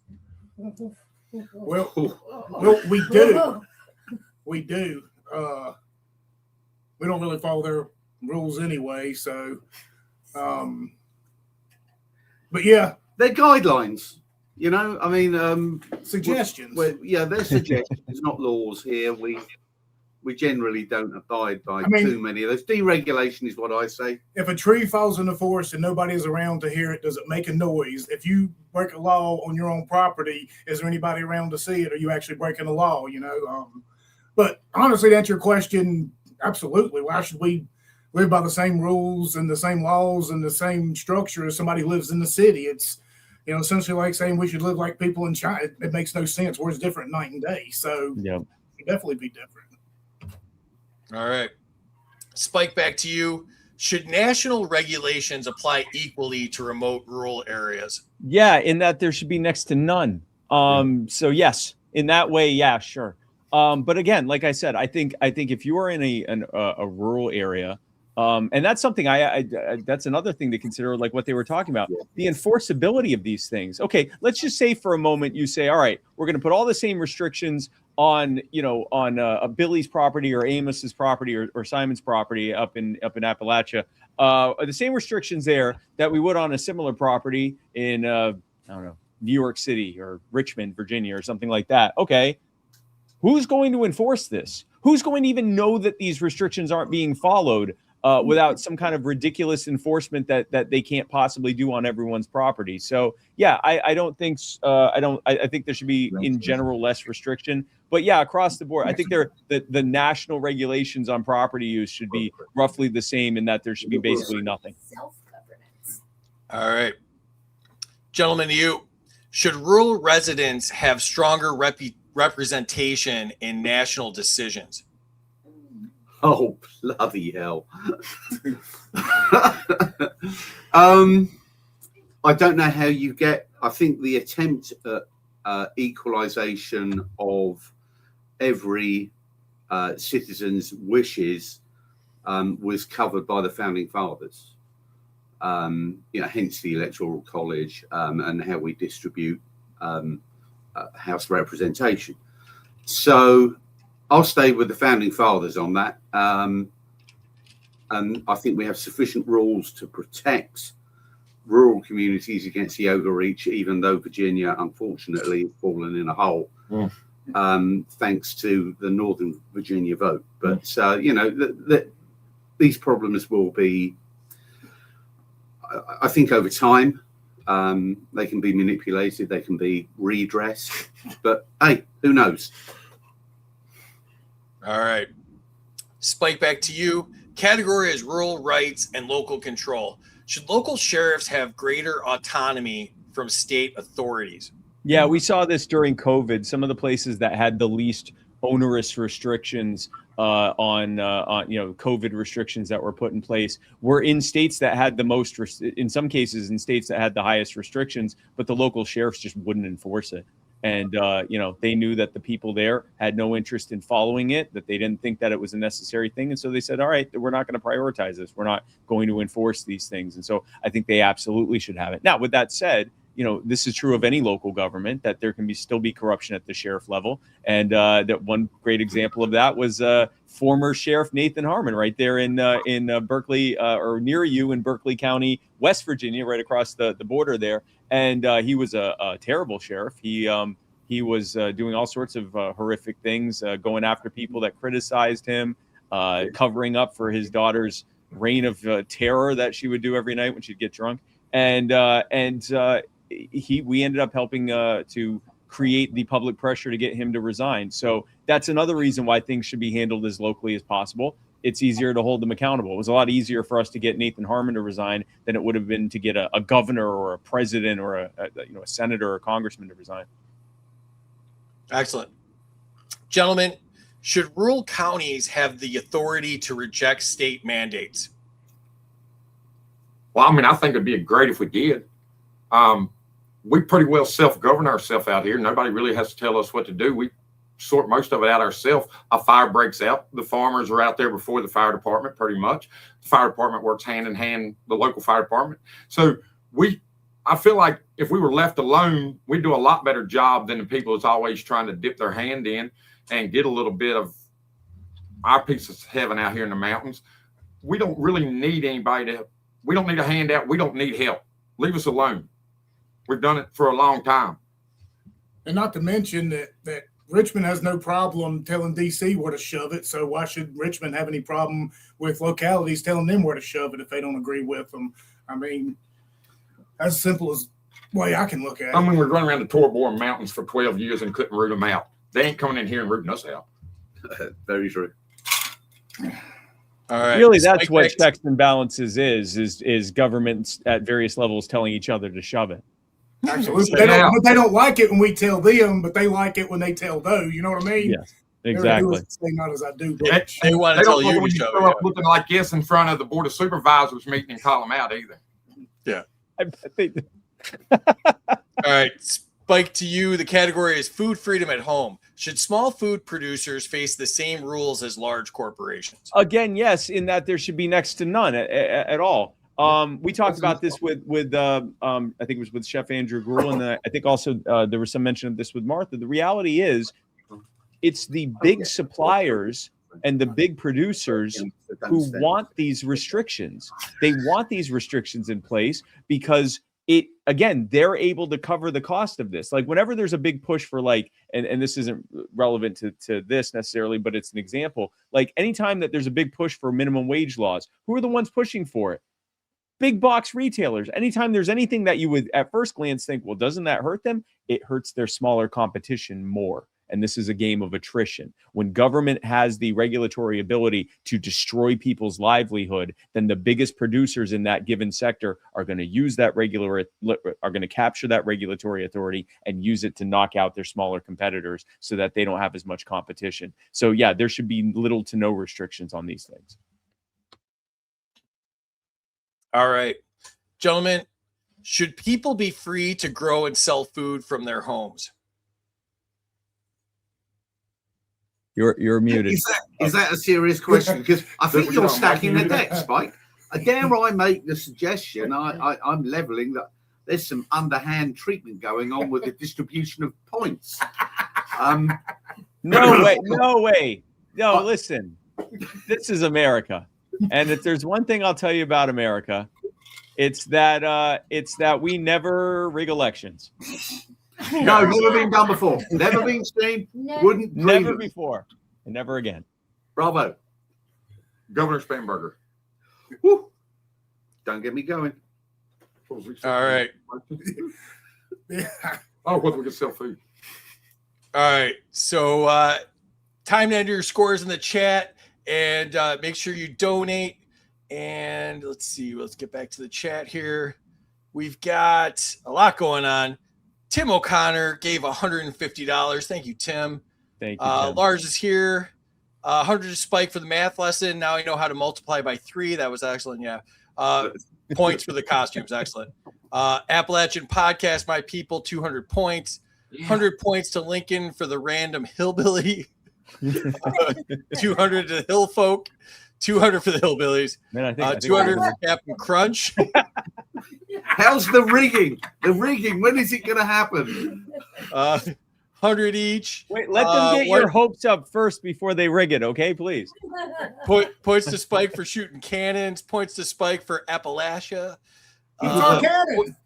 Throw points Appalachia. Spike. Massey doesn't have to throw it in Appalachia. I got points for using their cannon. Points to Spike for promoting the pirate party with his cannon fodder. Points to Why App for am I getting points for their cannon? I just work here. Points to Appalachia for agorism. Excellent. Points to all because I love them. Yeah. Points to AP for civil disobedience. Points to Spike for understanding rural issues as much as any other city slicker. I'm a sucker of slicker, so. That's a good one. They've been here. All right, let's check the scores here. And here comes the bad news. Oh my Spike gosh, with wow. 52-36. Oh, The three guys, wow. 51-47. but you're still welcome What a back. come from behind victory. How did Guys- we know this was going to happen? Guys, first time on the show. What did you think? Loved it. Great. Plug your show, please. Billy. Huh? Plug Oh, your show. Plug your show. oh, sorry.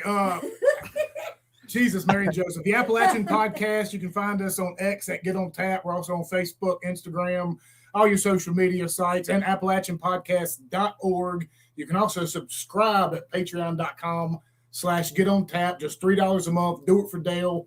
We appreciate everybody out there. Awesome. Well done, Billy. That was your one breath. Thanks Bravo. for doing this, guys. We'd love to have you on another time for a regular show. And we appreciate all the costumes, and you guys really brought your A game. So excellent job. What costumes? What costumes? I was talking about me. Yeah, Oh. it's his. Well, you want me to tell you the Gettysburg Address? Don't get him No. going. All right. All right. Thanks, guys. And Thank you. appreciate you, and have a good night. Thank you, guys. Love y'all. God bless, All man. right. Thank you. Cheers, mate. We're jumping around in the schedule now. The man, the myth, the legend, Oh, wow. Nic Nemeth has joined us. What is up, wait, Nick? turn this sideways. There we go. Awesome. Thanks for joining us, man. How are you tonight? Fantastic. Thanks for having me, guys. How's everything going? We're taping TNA here, so I'm going back and forth. Did you wrestle yet? Or are you wrestling soon? I or? am like 12 to 13 minutes away from my music hitting at this taping, which is fantastic. we got You guys timed this out perfectly. we got to get things moving. Awesome. Yeah, Thank you so much. That might not even be possible, but yeah. All right. So I'm trying to find where we're going here next. And How has it been going? Has anyone been funny so far? I know Spike always is. No, we haven't been funny. It's been very Oh. serious, dry routine. Yeah. Serious Sorry. business. You got to save the country, all that Very stuff. serious. Yes, very serious.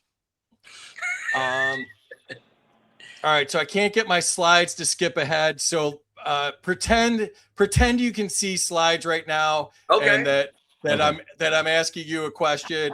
Is it a bunch of ink And, bluffs that look like my parents not holding me? Is that what I'm looking at? Yes, this is a Rorschach test. Yes. So, Spike, the question is to you. Yeah. The category is politics as performance. Should Yes. public hearings prioritize solving problems instead of viral moments? Yeah, I mean, that's the problem, right? Is that what's happening is increasingly like public officials are just like influencers. And so they just go on there and they, they want their big moment so they can go and get a bunch of attention, and they don't actually know what they're talking about half the time. They're basically like Instagram influencers who have a vote, which means nothing because the lobbyists are pushing for it. So, yeah, I think that's why before when you said, should public officials have to respond publicly? They want to, but I'd sooner they actually like deal with the problem that we brought to them. I'd rather see and not hear much from them if at all possible. All right. I could have got Nick, that to one. you? Yeah, Nick, no, to I completely agree. As everything has just become down to, I'm going to have this cool 6-second TikTok that I can use to campaign on and send an email and get a couple bucks for. And it's been that way for a few years now, but you make a great call. Like, they're influencers now. It's like half of them are 150-year-olds that you have to cut them open to count the rings. And the other half are, if I bring this to TikTok, I'm going to get 5,000 extra. I clapped back today and I got the big win. And meanwhile, nobody gets anything done. And you get a dunk on the other guy for the day and nothing happens and nobody gets helped. All right, so I got a specific question for you. Is wrestling more believable than politics? Yes, and politics is taking a bunch of stuff from wrestling, by the way. And it's not just since Trump, and he was he's tied in. He was there for our first couple WrestleManias, and he's all about making spectacles and things like that. It's not even just that. It's I've seen people, and I've been on panels with them, and it's like someone from the right, someone from the left, and a libertarian doing like Kennedy's show or something. And then you're like, this is so embarrassing. I can't believe you bring this up. And then behind the scenes, they're all friends. So they're all friends. It's a uniparty that you're not a part of. But I've seen it in person, like people going at each other's throats, and not even in a good way, and like almost insulting instead of facts and data. And then you're just like, they're having a beer. in Manhattan after the taping. And you're like, okay, once you see that, you realize like, oh, pro wrestling's more real. People get hurt. People are busting their butts. We're independent contractors. All right. Spike, to you. The question is, does spectacle-driven politics weaken public trust in government? In government, yeah, what we've actually been able to do is weaponize that. So we've turned it around on them, where we're the ones making viral moments at their council meetings and on social media, and we're the ones dunking on them. That's where the whole cyberbully the government thing came from. Is like, okay, if you guys are going to act like influencers who try to lord over us and tell us what to do, and I'll like he said, kayfabe each other into making us think that you guys are actually fighting each other when you're all kind of working together to screw us over. Okay, great. We'll turn it around on you. Now we'll be the influencers. We'll be the ones getting attention. We'll be the ones going viral for what we said to you. And so we'll have to do that. But yeah, it's unfortunate. The more performative politics is, and the more political decision making is, the more performative it's going to become, because it's no longer me working with the people who are directly involved. It's me speaking to the crowd, and that's inherently performative. Now, if it's wrestling, that's great. It would be much better for Nic to be wrestling in front of millions of people watching at home and tens of thousands of people there in the stadium than for him to be doing it in the living room with like 6 people watching. But in politics, it's not so much of a good thing. All right. Nic, to you, the question is it about your American flag, and is it a light bright? my son got me that. I think it's pretty cool. Awesome. Are you old enough to remember light bright? It's where you make it yourself, but then you punch in the little lights. That was a compliment, not a dig. No, You're the I'm referee. I'm trying to butter you up here. No, I'm a few years older than you, brother. And a big fan. Really appreciate you coming on, dude. Yeah, this is so cool. And this is amazing. I love that the timing worked out so perfect. Yeah, this is a bit. This is absolutely so amazing. Cool. All right, so Nic, who tells a better story, wrestling or the mainstream media? Well, as much as wrestling can be repetitive, they go outside of the box a lot. Mainstream media seems to have the same couple stories that they just repackage with different words and different authors. So you almost have to hand it to them. I would never actually say that in person, but yeah, we have some good stories, and at some point, some of our stories are human and believable. Yeah, no, that's really yes. true. All right, Spike, to you. Should public officials focus less on personal branding and more on governance?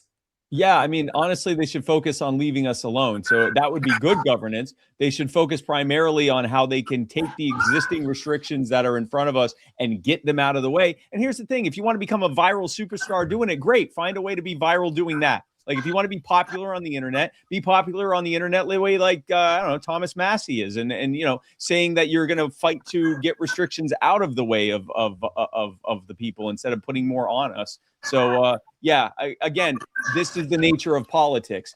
Politics means trying to sell a bunch of people on what you're trying to say, which inherently becomes performative. And so the less involved politics is in our day-to-day lives, the more we can be doing the unperformative, non-performative business of actually working together on things that matter to us, that affect us personally. All right. Nic, to you. The question is, does showmanship influence who holds power in politics? Absolutely.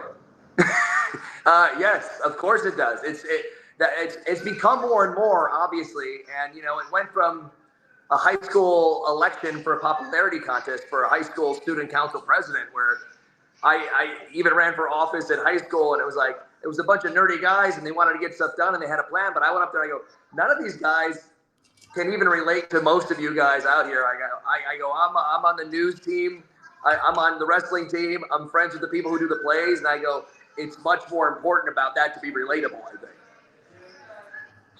All right. Yep. Spike, to you. Category is healthcare freedom.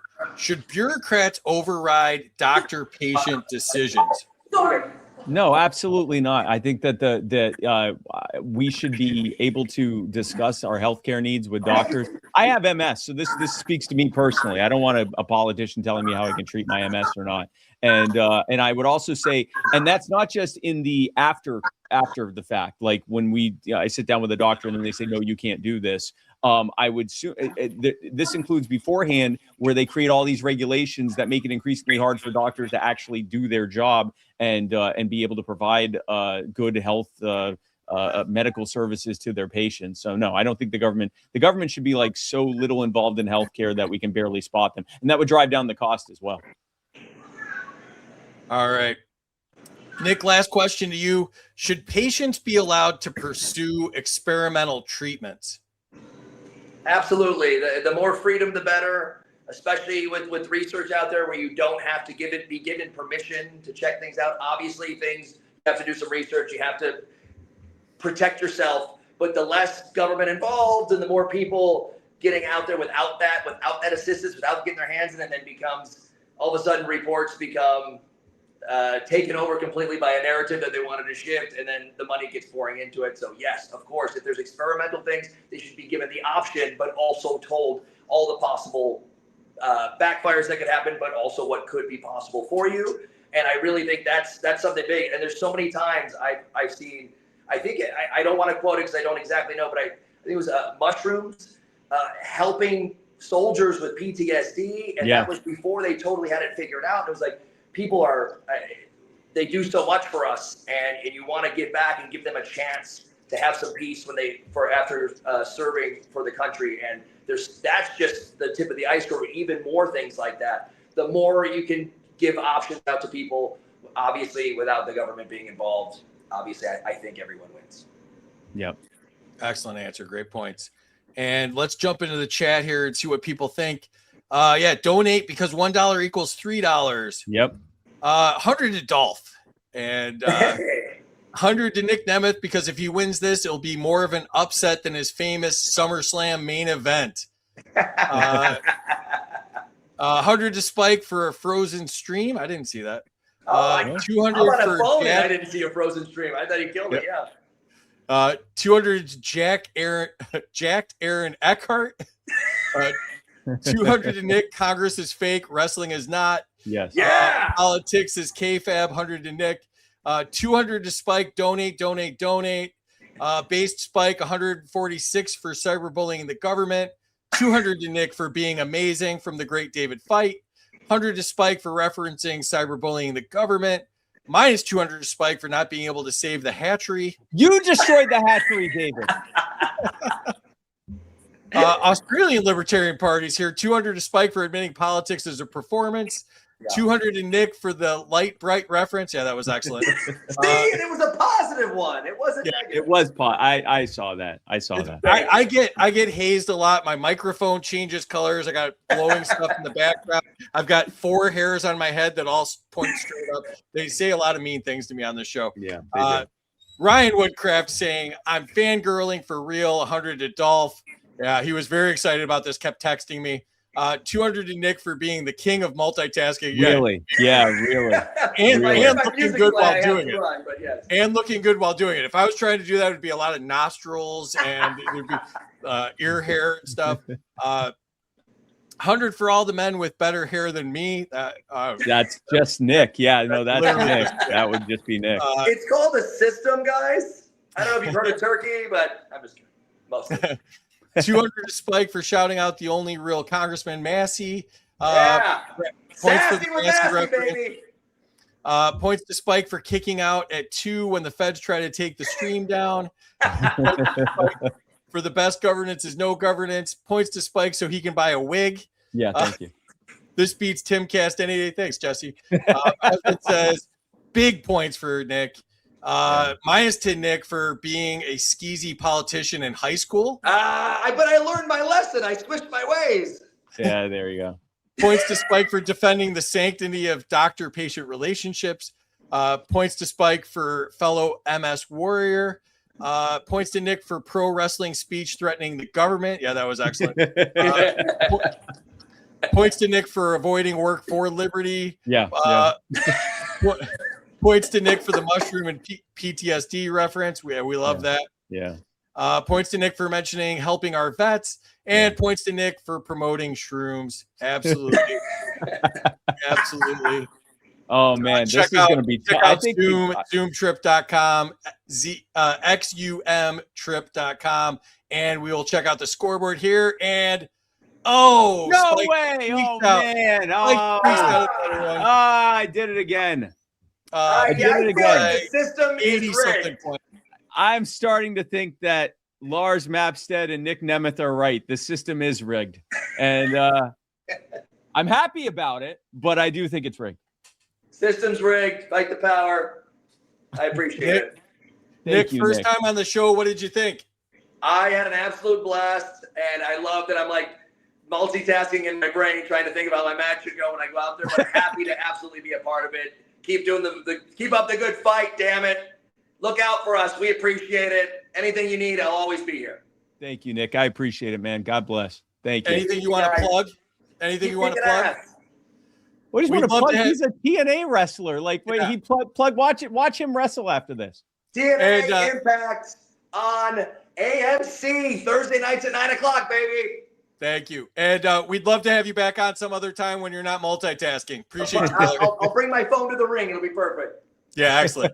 Thanks, man. See you guys. Thank you. God bless, man. Have a good night. That was so cool. That was crazy. That was crazy. And I don't even know what we're doing now, so I have to check. We skipped ahead. Oh, we got Larry next. Oh, What's wow. up, Larry? How are you guys? What is going on? Thanks for joining us. Great to have you. Am I muted or no? No, you're good. Awesome. Okay, let me be very clear about something off the bat. I can clearly just backhand spike into the zone if I want to without a problem. He can be beaten like this tomorrow. I am the champ. That is true. However, because of today only, I will be okay. I'll fall back a little bit. I will not be as cruel because this is your day. So I'll be good to you. That's good because so far it's starting to look a little suspicious. That's all I want to say. It's fine. It's fine. I press a lot of wrong buttons. I don't know what you're talking about, Spike. I'm obviously incompetent at this. I am prepared to rock and roll. Let us rock and or roll. Yes. I am trying to figure out where I'm at here. We had to jump ahead, and now I don't know where I'm at. There we go. Just ask a silly question. What's wrong? Come on, ref. I'm bad. I'm bad at all the buttons. Is really what it comes down to. You got a cool shirt on. Act like it. Yeah, thank you. So Larry, we only have 15 minutes, so I only wrote half a question for you, but the first question is to Spike. Okay. All right. Category is when I got that. Takes your child. Okay. Sorry. Should government agencies be able to remove children from homes without a court order? Absolutely not. We're seeing how that's being wildly abused across the country. Like the fastest growing thing that we're doing at You Are the Power is what we call the Family Reunification Program, where we are finding literally hundreds and possibly even thousands of innocent parents who across the country are being knowingly accused of abusing their children. Their kids are being taken from them. They're being railroaded in family court. They're being arrested and almost never actually prosecuted for it because they use the bail conditions from that arrest to further punish them, like not allowing husbands and wives to speak to one another indefinitely until they just do whatever the family court tells them to.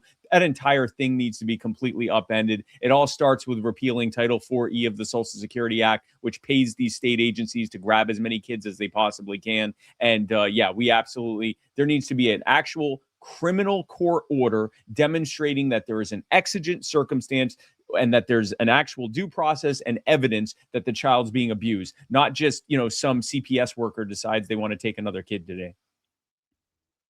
All right, Larry, to you. All right, hold on. No, I'm gonna touch that. I'm gonna touch that one too. So look, the reality of it is, here we go. Are the family people? Are they voting for me in New York? If they are not, you lose your kids. You gotta vote for me. If you don't vote for me, you lose your kids. Done. That's how it works. That is the horrible tyrant that I am. So you must vote for me or lose your children. That's how it works. If you don't have children, I will give you children, let you get attached to them like 6 months. Then if you don't vote for me, I will take them from you. So it's imperative that you vote for me no matter what. Go ahead. Oh, boy. We're off to a grand start here. I literally, Larry, Mike, Larry, can't believe what I just said. He's like, Larry, what did Larry just say? Oh my God! Yes, yes. Larry, it might work. You're in New York. That might work. If I went around, the problem is you know who we're already off YouTube already. I can say we already got kicked yeah. off. So we already got kicked off YouTube. There was Yeah, a so I can gun say and we got everything. kicked The off, problem was that I can't even do like kid jokes. I'm in trouble. I can't even do any. So that's about as far as I can go. But reality of it is not only what Spike said. We got to go one step further. This is true here. You have to get judges off the hook. Yep. Otherwise, they will always err with taking the kid because they're worried. Here is how you do that. Either through the appellate court system or through governor, because the sadly our assemblies won't do it. You have to say the number one issue for the judge is kids with kin. If that becomes their goal, kids with kin, then with that in mind, they will always have to give the kid back. Second piece, you don't want to judge the judges on the amount of money they bring in from this system. Sadly, they do right now. So you have to not judge them for that and say your goal is always kids with kin. And if you screw up, why didn't you default to that? That should be your default. All right. Yes. Spike, to you. Should family courts? Oh, what about my question? I didn't know what you were talking about. I lost completely. Go back to my question. Don't scam questions. Come on, ref. Where's my question? Oh, are we doing this? I literally almost. I get to bully the government because Spike is here, so we get to bully the government. You're the government, so give me my damn question. Larry talks. It just goes. Yeah. All right. I'll give you your question, Larry. All right. Thank you.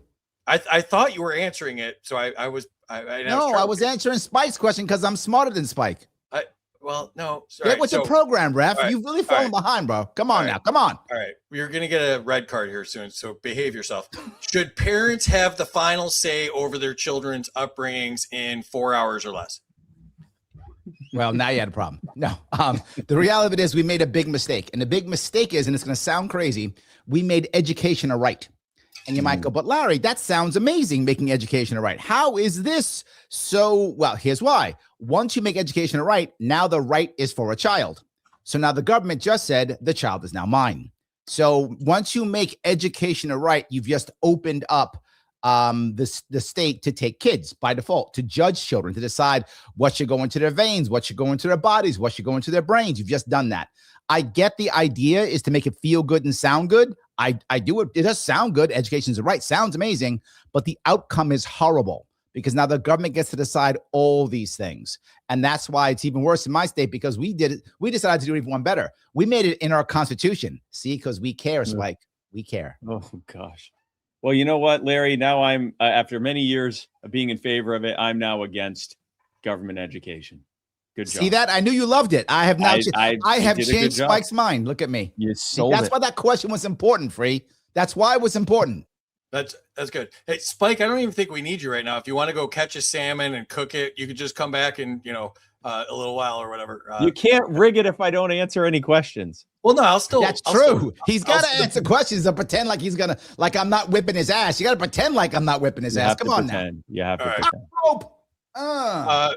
Spike, Larry's question A to you. And slam. Should family courts face stricter oversight when removing parental rights? There should be massively more oversight. And again, it's more about, to me, one of the biggest issues, and Larry touched on this as well, is there's so much incentivization to take the kids in the first place. You've got the CYA of the judges who right now, they're just trying to cover themselves because if they're right 100 times and they give kids back to one parent that turned out they were abusive, no one's going to remember the 100 times that the parents weren't abusive. They're just going to remember that one time that it was. So there's that there. But again, when the entire funding mechanism is built around how many kids can you take, how long can you put them in foster care, which means it incentivizes taking them as young as possible. So you can have them in for, 15, 16 years if you have to.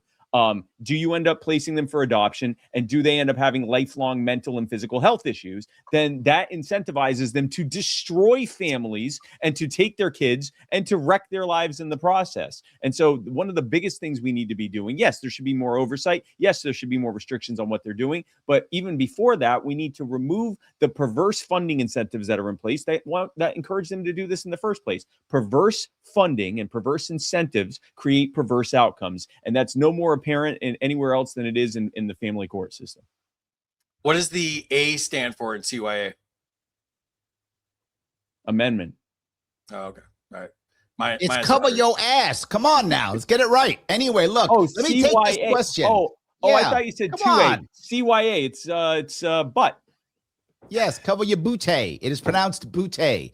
Look, let's be clear about one more thing we want to add on top of this. What Spike just said is, we need oversight. The problem is oversight will be government oversight. And of course, what could go wrong when government oversight oversees itself? Nothing. Here's the most important piece. We need to have some form of people actually judging the judges, similar to like a Yelp system or something like that for both sides, all sides, to actually start judging these judges. And then once the judges are too lopsided, not harsh or unharsh, a judge can be strong or not strong, but once they're lopsided, they are by default no longer good, and they should no longer be able to be judges. That should end their judge career. You do that, change everything. It can be the people. It does not have to be the government at all. And in a way, you are the powers kind of acting like a Yelp for judges. Yes, it is. In a similar way. Yeah, exactly. Yep. Exactly. You get it. See, I can learn from Spike too sometimes. I can learn from Spike too. It's rare, but I can do it. It's possible. Every once in a while. Yeah, every once in a while. It's rare. It's rare. Another Larry question. Should parents be presumed innocent when accused by state agencies? No one's innocent. Stop. I'm kidding. No. Sadly, I do a lot of work with criminal justice, criminal defense attorneys, and the reality of it is, we are innocent. We are innocent until proven broke. That's the bad part. If you have a lot of cash, you can get a fair trial in America. If you don't have a lot of cash, you cannot. So, of course, they should be. They're supposed to be. We're supposed to be innocent unless, not until, unless proven guilty. That's what's supposed to happen. I wish it would. But one of those issues we have is the problem is juries don't know that if you're in a courtroom, the odds are you might actually be innocent because all the guilty people plea. So you should actually realize if you're in a jury, there's a chance this guy's actually innocent. If he's guilty, probably would have pled. So we should be thinking all the time that just because someone's in front of me, just because someone of authority said, I say this guy's bad, doesn't mean this guy's bad. And I think this is a cultural issue more than anything else, not a legal issue. All right. Enter your scores in the chat if you have not done so already. And it is time to make another donation to You Are the Power. Do it now. youarethepower.net/donate. And where am I? Oh, I was in the wrong thing. All right. Let me remove this. Minus 100 to me for saying Australia, not Alaska. I only know like 5 words at any time. So I had Australia still stuck in my head. It started with A. Yeah, it was close for me. 100 to Larry for braving New York. Facts. 100 to Larry for starting the trash talking the past couple of days. That was epic. I loved every second of it. Larry doesn't know he's not muted. Minus 100. 100 to Spike for talking smack to Larry. 100 to Larry for loving every minute of it. 100 to Larry because the system is rigged. It is rigged. 200 to Larry because I know the gubernatorial candidates struggle. Yes. Minus 100 to Larry for flexing after the pro wrestler. 100 to Larry for wearing his campaign hoodie. 200 for the family reunification program. 100 to Spike, freedom kids. 100 to Larry for being so cutesy and demure. I don't think that happened. 100 to Larry for fighting for liberty in the worst state for liberty. 100 to Larry because he's got a plan. 1,000 to Spike for family reunification program. I stumbled all over that. Points to Larry for taking Spike's answer. Points to Larry for jumping on that question. The shame of self-promotion. Vote for Larry in New York. 100 to Larry for giving away children. Minus 200 to Emperor Larry. Another minus to Larry for UBI, or is it UBC? 100 to Larry. No, it's UBC, Universal Basic Children. That's what it is. Universal Basic Children. Yeah, I give them out. If you don't vote me, I take them away. That's how that works. Scientific cooked a 3-course meal and built a birdhouse before you're done answering the question. Because I can. Because I can't. Yeah, there might be bombs coming. 100 to Spike for Larry bullying the host. Yeah, that happens a lot here. Chaos is perfectly libertarian. That's so on brand for us. Yes. And I'm done with the comments. And Here we go. right. Yes. All right. So how much did I win by? Well, let's see. How much did I win by? This is I won by how many thousands? How many Oh, thousands did I win by? No way! One point win. A 1 point win. The kid, But the no one kidnapping, even gave just 1 point. How on earth? the kidnapping strategy did not work out for you, Larry. Did not work. I sacrificed the kids for nothing. Yeah. Oh well. man. What are you gonna do? More kids. More kids. You're And I gonna have to take sacrificed more. them You're all. gonna have to take even more kids next time. You were 1 kid away Next from time. beating me. I was 1 kid short. That was my problem. That was I the was problem. 1 kid short. Ugh, next time. I will be emperor one day, Spike. Damn you, Spike Cohen. I will be emperor one day. I didn't. Larry, see we it. love having you on the show. Plug your campaign and anything else you'd like to plug. LarrySharpe.com. Come say hi. Please don't donate right now. Donate to Spike, but still volunteer for me. So volunteer for me tonight. You can give to me tomorrow. Volunteer for me tonight. Give to Spike tonight. Excellent. Thank you, man. Appreciate Thank you, having Larry. you. Thanks for You're coming on, our man. greatest hope in 2026. Anything we can do to help you, let us know. And everybody, make sure Get you're me on following more Larry. shows so people can love me. More shows. And I won't even do the kid thing anymore. Oh, I might, but not that much at least. Excellent. Well, thanks for doing this, buddy, and would love to have you back on soon. Thank you, Larry. God bless. All right, man. good night. How did All Larry right. become the most chaotic guest? Uh, I'm gonna take your we- kids. What? We were trafficking at some point there. Apparently All right. so. Oh, update. We're at about $3,500, which means that we're at about $10,500 when you include the triple match. Give. Yourthepower.net/donate. Yeah, I have entered it there. And all right. Next up, Duane Lester. How are you, Duane? Oh boy, he's reading a book on communism. No, I'm reading The Rise and Fall of Communism. I just like reading the end part. How are you tonight? I am better than I deserve. Hope you can all see my shirt. There we go. Looks like a great You see day it. with the government. Yes. There we go. So, and I was there when it happened, man. I was there when it happened. All right. I'm trying to make sure I'm in the right spot. We jumped around to get Nick in here. All right. Let's jump back into it. Hey, fun fact, real quick. I had Larry Sharpe on my radio show on Monday, and that interview ended 5 minutes before he came on this one.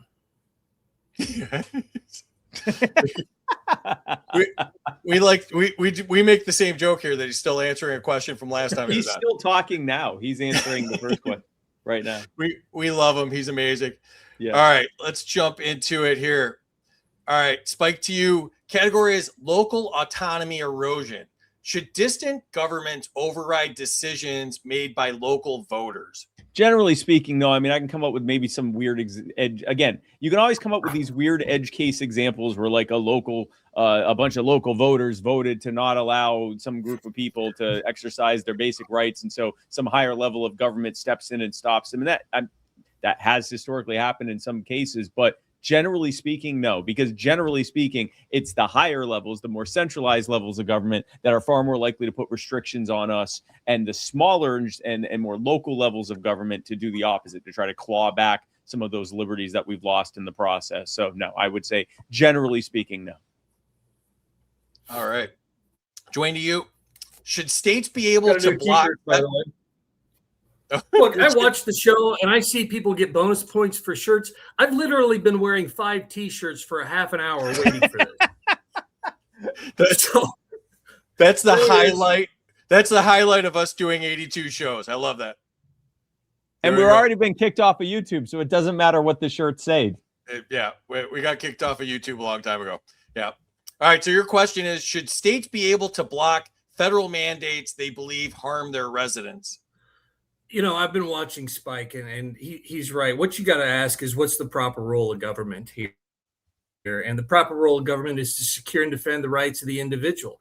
And if the federal government's putting out mandates, which is absurd anyway, if it's to secure and defend the rights of the individual, that's a proper role of government. If it isn't, then why are they doing it in the first place, and why should anybody be following it? That's what I think. I think that's probably what you think as well. And that's why I don't support just following unjust laws. I agree. All right, Spike, back to you. The category is sovereign immunity. Should the government ever be above the law? No, and this is sovereign immunity is where it started, and then politicians got absolute immunity, and then their people carrying out their diktat got qualified immunity, and I think that you should what I would actually say is if you didn't have sovereign immunity, what you could replace it with is personal liability of the individuals who did it. Instead, because part of the argument is you could have this constant flood of, anytime a policy didn't go as well as people hoped, you could have the people suing the government. Now the taxpayers are constantly paying off one person after the next for all of these settlements. Okay, great. So then make the people who did it responsible for it. And yeah, it means that they're probably going to be destroyed financially if they do something that harms people and harms their livelihood as a result. Wouldn't that be an amazing way to keep politicians from infringing on our lives? Oh my God, there's a new shirt. Duane, to you. Does immunity shield abuse? No. Immunity is absurd. I've recently, and by recently I say the past 5 years, learned about this idea of immunity. And I don't know why anybody would get immunity for violating the rights of the individual. Look, that's the only role of government. When you go back and you look at what the founders wrote in the Declaration, we hold these truths to be self-evident. You go past that and it says, to secure these rights, government is instituted among men. To secure these rights, that's its only role. So the idea that we're going to say, oh, well, they get immunity because they're part of a protected class that's really special, but they can hurt anybody they want to because we really haven't tried this before, that's absurd. If you violated someone's rights, if you hurt an individual, you need to be held accountable for that, regardless who you know or what your job is. All right, Spike, Agreed. to you. The category is the rise of militarized police. Should local police departments receive military equipment from the federal government? No, that's how we went from Mayberry PD to RoboCop, and it looks insane. Like I've only, I can remember, the late 80s and early 90s, how the average police officer looked then compared to now. You have people that are like enforcing traffic rule, just regular beat cops, and they look like the SWAT officers of 30 years ago. It's nuts. There's no good reason for it. And it's like one of those things where, well, they gave it to us, so we'll use it. I remember there was an example I want to say it was in 2020 or 2021, where a local school board got grenade launchers out of some, military surplus giveaway program. And they were asked like, well, what do you need grenade launchers for? And they went, oh, we don't need grenade launchers. And they were like, why did you get them? And they said, because they were giving them away. We might need them. Well, that's crazy. And the thing is, bad enough for like a school board to get it. They probably were never going to actually use them, but they just got them for free. But if you have a police department and you're giving them, mine resistant vehicles and you're giving them, militarized equipment and all of this, well, the thing is, there's going to be some taxpayer costs for upkeep for that, which means you have to justify having it. Which means you have to now have all these new actions that you're doing to stop all the terrorism and criminality that's happening. And in reality, what you're doing is you're just running around flexing to create metrics to justify the ongoing taxpayer cost of maintaining the occupation force that the federal government turned you into. And we're not supposed to be occupied. We're not supposed to have standing armies patrolling our neighborhoods. All right, Duane, to you. Should armored vehicles and tactical units be used for routine police operations? The reason we have these stupid things is because we have this mentality that every police department needs a SWAT team. When SWAT teams, they don't even get the training they need. These SWAT teams go out and their training is literally done on the job, breaking into people's houses and shooting smoke bombs into windows. They don't get this. No, they don't need this. In fact, we keep passing laws and doing things to deal with the mistakes the previous laws we passed created. And we say, oh, this will fix it this time. So we get more and more militarized instead of saying, hey, you know what? Maybe we shouldn't just have this prohibition on drugs that's causing the same problems that we saw in the 1930s. Maybe we ought to just let people be free and not militarize everything. And that's why when I look at this entire thing, I say, hey, don't blame me. I voted for Thomas Sowell. Nice segue there. Nice use of props. You're like the Carrot Top of our show now. that Yeah. All right. Where are we at here? Spike, to you. Should police training prioritize de-escalation over tactical force? Yeah, I think it should. It definitely should not be prioritizing the tactical force. I've heard de-escalation be used in a lot of different ways that sometimes can actually be dangerous. But generally speaking, yeah, I think that police officers need to remember and need to be trained to remember that they're the ones who are showing up all heavily armed. They're the ones that have the color of the law on their side. They're the ones that have the entire system on their side. And if they think they get nervous during one of these interactions, imagine being the one who isn't, doesn't have an army behind them in doing this. So, yeah, I think in general, it should be towards de-escalation, or at the very, very least, not escalation. Because what we see is a lot of the training that these officers are getting is built around how to escalate, how to find more charges to charge them with, how to turn this into a physical confrontation. And that's you're now creating enemies where you shouldn't have, where there was no need to. And so, no, I would say de-escalation, and at the very least, teaching them not to escalate. All right. Last question goes to Duane. Should military-style raids be used for non-violent offenses? These questions, they stun me sometimes. The obvious answer is no. Military style raids shouldn't be used for violent offenses. Very often you see these military style raids because we have people who pass laws that push things underground, and when you push things underground, then you have to deal with the criminal elements, and they like to use weapons, and then you get these raids because you have a highly weaponized criminal underground that's incentivized to stay there because they can make a lot of money there. Again, stop doing things to respond to the mistakes you made in the past and just eliminate the mistakes you made in the past. That's why we should elect Rand Paul Thomas Massey in 2028. Ooh, I feel like if you would have had Amash on there, that would have gotten you more points. I'm just saying. Well, look, as the only person on this entire show that's single-handedly eliminated a city government and turned a town towards anarchy, I think that deserves some props and some probably bonus. That's true. He did do that. I like it. He did do that. All right. Enter your scores and donate now. Let's jump into the chat. We're getting down to the end here, so this is getting exciting. 200 points. I'd also like to point out. Go ahead. I've been growing this for 3 weeks. It looks like complete crap, but it's still better than anything Jason Lyons has ever done. Gosh. All right. You got points for watching the show ahead of time. Nobody ever does that, so I appreciate that. Yeah. Points to Spike for taking a second to register the joke. Points to Duane for understanding how short Larry's answers are. Points for Duane for his base shirts. Points for his research and commitment to giving us a good show. Appreciate that. Points for the wardrobe changes. Points for the St. Augustine reference and unjust law is no law at all. Points for the costume changes. Points to Spike for doing the stream from a Starlink satellite. Yeah, he's low Earth orbit. Yeah. He's Ziggy Stardust. Points for the shirt. 100 points for each shirt. That's good. I wish New Yorkers loved Larry as much as we do. 100%. Points to Duane for the Constitution quotes. Yes. Points for being based and having me on his show soon. Points for the community standards violations. I mean, that was so well timed. That was epic. I love that. Points because each point matters. Points for doing the show with a 1990s ATV club green screen.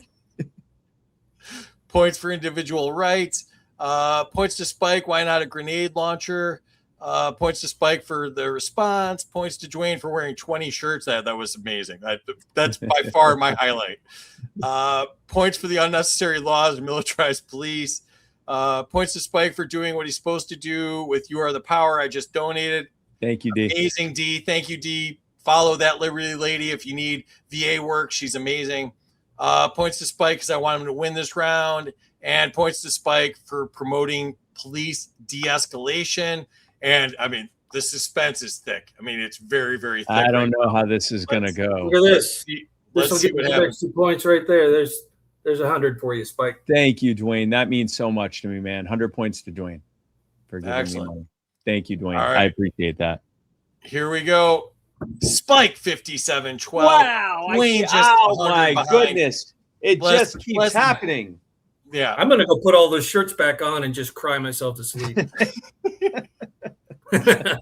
Get dressed up 20 times and go to a Waffle House. If I just had one more shirt.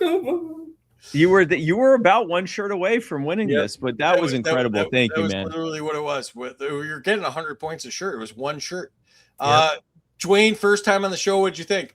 I want to come back. I want to Yes. be a part of this. This was a blast. I love this. So, yeah, hopefully we can do this again. And I've been checking out your show. I'm a big fan. And plug your show and anything else you're doing.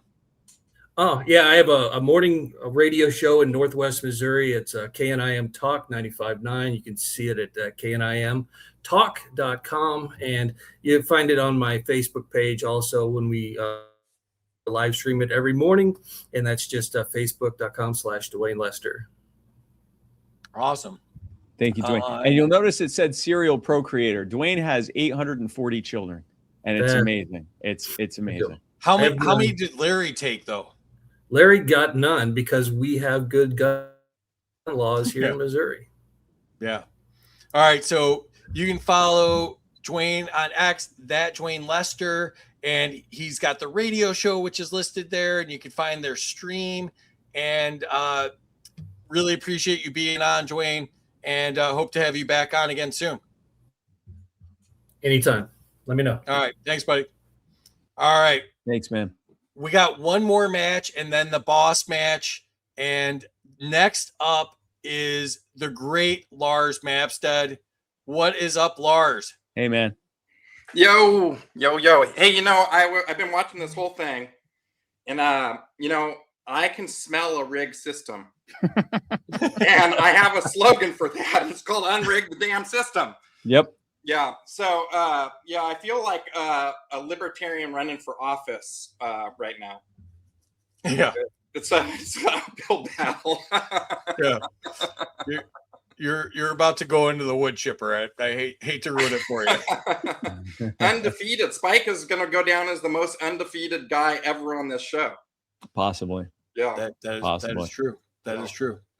But it was all for a good cause, and we appreciate you doing the matching, man. That was so awesome of you. My pleasure. I'm a huge backer of what You Are the Power is doing. I absolutely fell in love with You Are the Power when Spike asked me during the campaign to go down to Mississippi, where they had a tragic story about a young man who was killed in his town, and it really affected me, and I made it my goal to help Spike do whatever he can to save these people that are lost otherwise in the system. And I think it's amazing what him and his team are doing. So I'm happy to be backing them for almost, I don't know how many years it's been now, but a number of years. And I'm Like super 4 proud. years now. Yeah.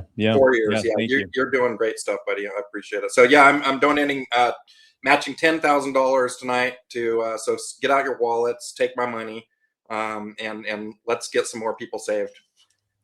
Thank you, man. Love it. Thank you, Lars. All right, let's jump into it. It's performative at this point. Spike, to you. The category is entrepreneurs versus regulation. Should small entrepreneurs face fewer regulatory barriers to start businesses? Yeah, we've talked a few times. We talked about how on the stream how regulations, whatever their intention may have been, they act as a barrier to entry into whatever it is you're trying to do. So if you're trying to start, for example, we'll go back to the tamale lady. We haven't talked about the tamale lady in a while. If she decides, you know what, I've been out here slinging tamales on the street corner. I'm ready to start like actually having a brick and mortar restaurant because everyone loves my tamales, or even I'm going to do delivery tamales or whatever, and I'm going to go get a business license, and I'm going to go through whatever the regulatory hurdles are. She's going to find that you better have 5 or maybe even 6 figures in the bank to be able to actually be able to do that. Before you sell your very first tamale legally, You've got to be able to do all of this all of this other stuff. And it's absolutely insane. And again, for the established players, the big players in whatever that thing is, whether we're restaurants or whatever it is, they can afford it. Yeah, it's going to cost them more. It's going to be a burden, but it's not going to be as much of a burden as it is on their smaller competitors. So yeah, the barrier to entry for being an entrepreneur should be your ability to be an effective entrepreneur. That should be your biggest barrier. Maybe you pay some kind of small, minuscule nuisance fee to the government to be listed, to be listed as a business or whatever. But no, I don't think that there should be. It should be much easier to start a business in this country. Way, way, way easier. All right, Lars, to you. Do government rules protect established businesses from competition? Oh, we got to end the Fed. Absolutely. No, the government needs to stay the hell out of our business. As long as we're not harming other people, we should be free to do what we want. And they basically create moats for the big business, and they stifle the little guy. And all the barriers to entry just make it super challenging to do anything. The amount of licenses you have to have, the ridiculous amount of licensing you need to just go about your business. I always love the story of the people who are braiding hair, and then suddenly they need a license to braid hair. I mean, nobody needs a license to do that kind of stuff at all. And in fact, I think there should just be no licenses at all. I like there to be a license if I'm going to get my hair braided. So yeah. You have a lot of it. Like yeah, exactly. Yeah. All right, Spike, to you. The category is cryptocurrency, brought to us by our friends at Xano. I made a Xano donation to You Are the Power. If you have Xano, you should do the same. Spike, should individuals be free to use digital currencies without government approval? Yes, every single person watching this should be free to go to youarethepower.net/crypto and give us all of your Bitcoin, your Dojis, and your various funny bucks that you have. No, I'm actually a big believer in cryptocurrency. I was saying even before that was a thing, I'm like, we live in the internet age. There shouldn't be any reason that we should be tied to government fiat currency. There never really was, but especially now, there's just no good justification for it. And when you think of the fact that it is the ability to manipulate and control currency that allows the government to set policy and to manipulate the value of that currency so that they can run up debt and devalue the value of that debt over time, and run up, create more of that money that they can spend, basically lend to themselves, make you pay it back with interest, and in doing so devalue the value of your currency in the process, which is what inflation is. It's called inflation because it's the inflation of the monetary supply, and it causes the inflation of prices. That's just that simple fact should be enough.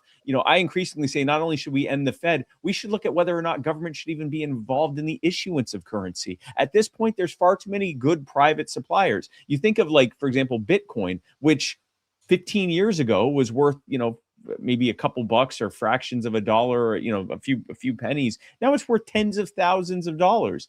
Compare that to the dollar, which since the Federal Reserve was introduced, it's lost 98% of its value. Imagine if your money was worth 50 times what it is now. That's how much they've stolen from you. All right, Lars, to you. Should government regulate cryptocurrency like traditional banking? Hell no. We need to get government out of all these regulations. It's stifling innovation. Let the market work. We would have so much better stuff in the world today if the government would get the hell out of the way. We'd have better medicine. We'd have better healthcare outcomes. We'd have, better businesses.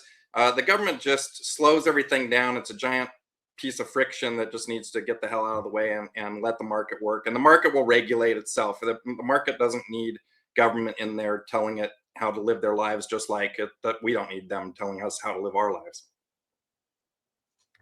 Excellent. Spike, back to you. Should people be able to transact using cryptocurrency without surveillance? They should be able to transact in general without surveillance. I mean, if there's a warrant because there's a suspicion of criminal, some significant criminal activity or something. That's one thing. But just in general, you shouldn't be surveilled. And it's very unfortunate how quickly in just the last couple of decades, it's normalized the idea that literally every single thing you're doing, especially electronically, is being surveilled in some way. Even though very often that surveillance itself is illegal, they're still doing it. And if you had told people that, 30 years ago, they're going to be watching every single thing you do, they're going to be tracking every single transaction you make, they would have called you some kind of crazy conspiracy theorist. But yet here we are increasingly with people thinking that that's perfectly normal or even necessary. So no, I don't think that they should be surveilling that. And, I don't think they should be surveilling us in general. All right, Lars, to you. Should digital currencies compete freely with government issued money? Abso-freaking-lutely. Our money doesn't compete. The fiat currency doesn't compete at all, and so it's really no competition. Cryptocurrency is showing that it's much more stable and goes up, and while our dollar continues to drop due to the Federal Reserve and endlessly printing fiat currency. We need to do this a lot, every day, all the time. Abolish the IRS too. So no, cryptocurrency should be able to compete, and it does, because fiat currency sucks. All right. Spike, back to you. Category is immunity for government officials. Should legal immunity protect government officials from lawsuits?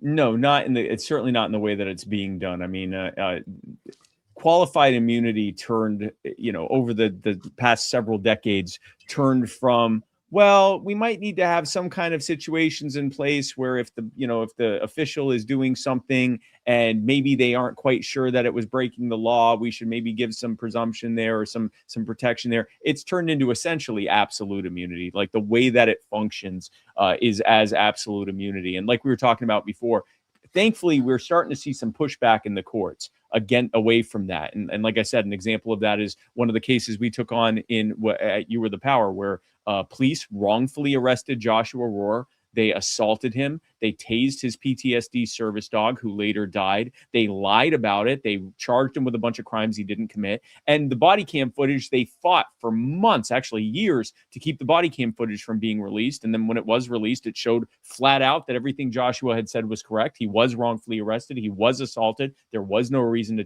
to tase Sunshine, his service dog, or to arrest him for anything that he charged him with, any of the things they had charged him with. And very recently, a few months ago now, when those two officers tried to get qualified immunity in court, the court said absolutely not. We saw what you did. There's no reason for you to think that what you did wasn't a violation of the person's of Joshua's civil rights, and that you caused him harm. And so that's moving forward to a lawsuit. That probably wouldn't have happened a few years ago. So that speaks to two things. One is the effectiveness of organizations like You Were the Power that are putting pressure on government officials to actually be held accountable for when they do harm. And the second thing is that the courts are getting sick of qualified immunity, or at least some of the courts. And the general public is starting to understand what a monster it is and are starting to really be against it. All right. Last question to you, Lars. Should public officials face the same legal standards as citizens? They should be held to higher standards. They serve us. They have stupid qualified immunity. They have all kinds of special rules, especially in Congress, insider trading, grifting. They're not even held to the same level as us at all. And if they were, they'd all be in prison basically, because they're all corrupt. I would say 99% of Congress is just a bunch of grifting, corrupt, duopoly pieces of crap. Thank you. Thank you for your attention. Yes. Thank you. Thank you for your attention to this matter. All right. Enter your scores and donate. youarethepower.net/donate. And let's jump into the chat and see who is going against the great Justin Amash here in a second. All right. We've got $200 for Unrig the System. Oh, wait. $100 for Lars having Spike's mixtape. There we go. There we go. Points to Spike, regulations and barriers to entry. Points to Lars for putting his money where his mouth is. He does that a lot, a whole lot. He does do that. Lots of points to Lars for matching donations. Points to Spike for talking up my tamale lady again. There was a lot of tamales tonight. There's a lot of talk about food for a long show that we can't eat on. Points to Lars and the Fed. Points to Lars for bringing up licensing and braiding hair. Points to Spike for plugging crypto. Donations for You Are the Power. Privacy is Power from the Libertarian Party. Points to Lars for also donating to local Libertarian candidates. Donate to local candidates. Yep, absolutely. Points to Spike for You Are the Power, accepting crypto. Points to Lars for being anti-bootlicking. Those boots are filthy. Points to Spike and the Fed. Lars, Free would be excited by those books if he could read. Yeah, here we go. Lars, don't laugh. It just encourages them. Points to Spike for comparison of Fed to crypto. Points to Lars and the Fed. Let the free market decide.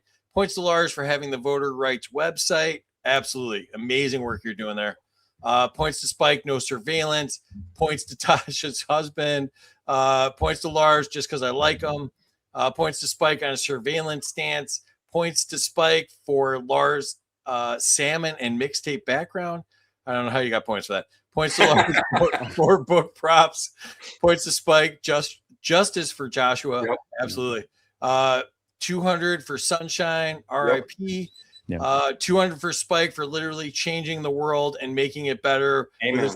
You Are the Power, 100%. And let's see if we've unrigged the system here. Drum roll. We have not. We have absolutely not. It's hanging Chads. Chads are hanging. I demand a recount. There were 2 hanging Chads, and that's all I needed. Lars lost by 2 points. Lars, you've been a great friend of the show. You've been on a couple times. Lars. What did you think? Oh man, it's so awesome to be here. I'm so stoked to be part of this lineup. There's some amazing guests on. I've had a great time listening to everybody. Awesome stuff. You Are the Power is doing the work. You know, a lot of people talk a lot of smack in the Libertarian Party, and then there are some people that just go out and do the deal. And I'm for the people that do the deal, because you don't need to be in a machine in order to bring liberty to people, and that's clearly what You Are the Power is doing. And so I applaud that. I back that. Let's get some people donating right now to You Are the Power. They need the money. If you give money right now, you're literally saving children, you're saving families, you're saving people from oppression. Even if it's just $10, like, they need the money, and it will be put to very good use. They run a really lean machine. They're not like, I know Spike isn't taking a $2 million salary out of this. So please give, please give to them. And then for me, votingrights.com is my baby. We're tackling ballot access across the country with another organization, also the Voter Choice Foundation, which is doing lobbying and legislation. And we're just about to roll out ballots without barriers. And that is going to be a way for you to take action in your town. Very simple, easy to use action to help reduce ballot access, so that third parties and independents can get on the ballot and actually change America. Because right now we don't have competitive elections. I'm a capitalist. I like competition. Competition breeds excellence. Right now we have no competition, so we have the friggin' swamp. Let's get it done. Thank you, man. Amen, brother. And yeah, appreciate you doing this. Appreciate you supporting the show. And I mean, doing the matching is absolutely amazing. Anybody that's watching, please donate now. Lars is matching, and we have another match. So we are tripling any donation right now. So that's an amazing thing. So thank you so much. My pleasure. Thank you, Lars. Thank you. God bless, man. Have a good night, buddy. Thanks. All right. I mean, did you think you would make it, Spike? Well, I mean, you said I would, so yes. I'm just shocked at all of this. We've been planning this for months now, and to see it actually unfold and to be as fun and at times chaotic as it has been is amazing. I think it's great that we've set this up, that I'm going to be debating like one of the smartest people on earth, and I'm completely I've been exhausted. I have been talking for like 3 hours straight, and now I'm gonna have like, you know, one of the greatest men to speak in Congress. Here he is, and he's gonna, you know, this man. What are some of the most prescient moments in the halls of power against the guy who desperately needs it. Justin, thank you so much for coming on, man. Thank Hey, you. Spike, no problem. I hope they've worn you out. They have. No, I've been worked over. This should be easy work for you at this point. Well, I'm just thrilled to be here. I love what you've been doing with You Are the Power, and I've been a big supporter of yours for years. You're one of the greatest people I met when I came over to the Libertarian Party, and you were so welcoming, and I really appreciate what you do. Thank you, Justin. That means everything to me, man. I appreciate that. So have you ever seen the show before, Justin? I don't know if I have. Yeah, you certainly have not. I don't know. I watch a lot of things, so who knows? No, really appreciate having you. I'm a subscriber to you on X. I've donated to your campaigns. I'm a huge fan. This is a huge thrill for me. So we really appreciate you doing this. And that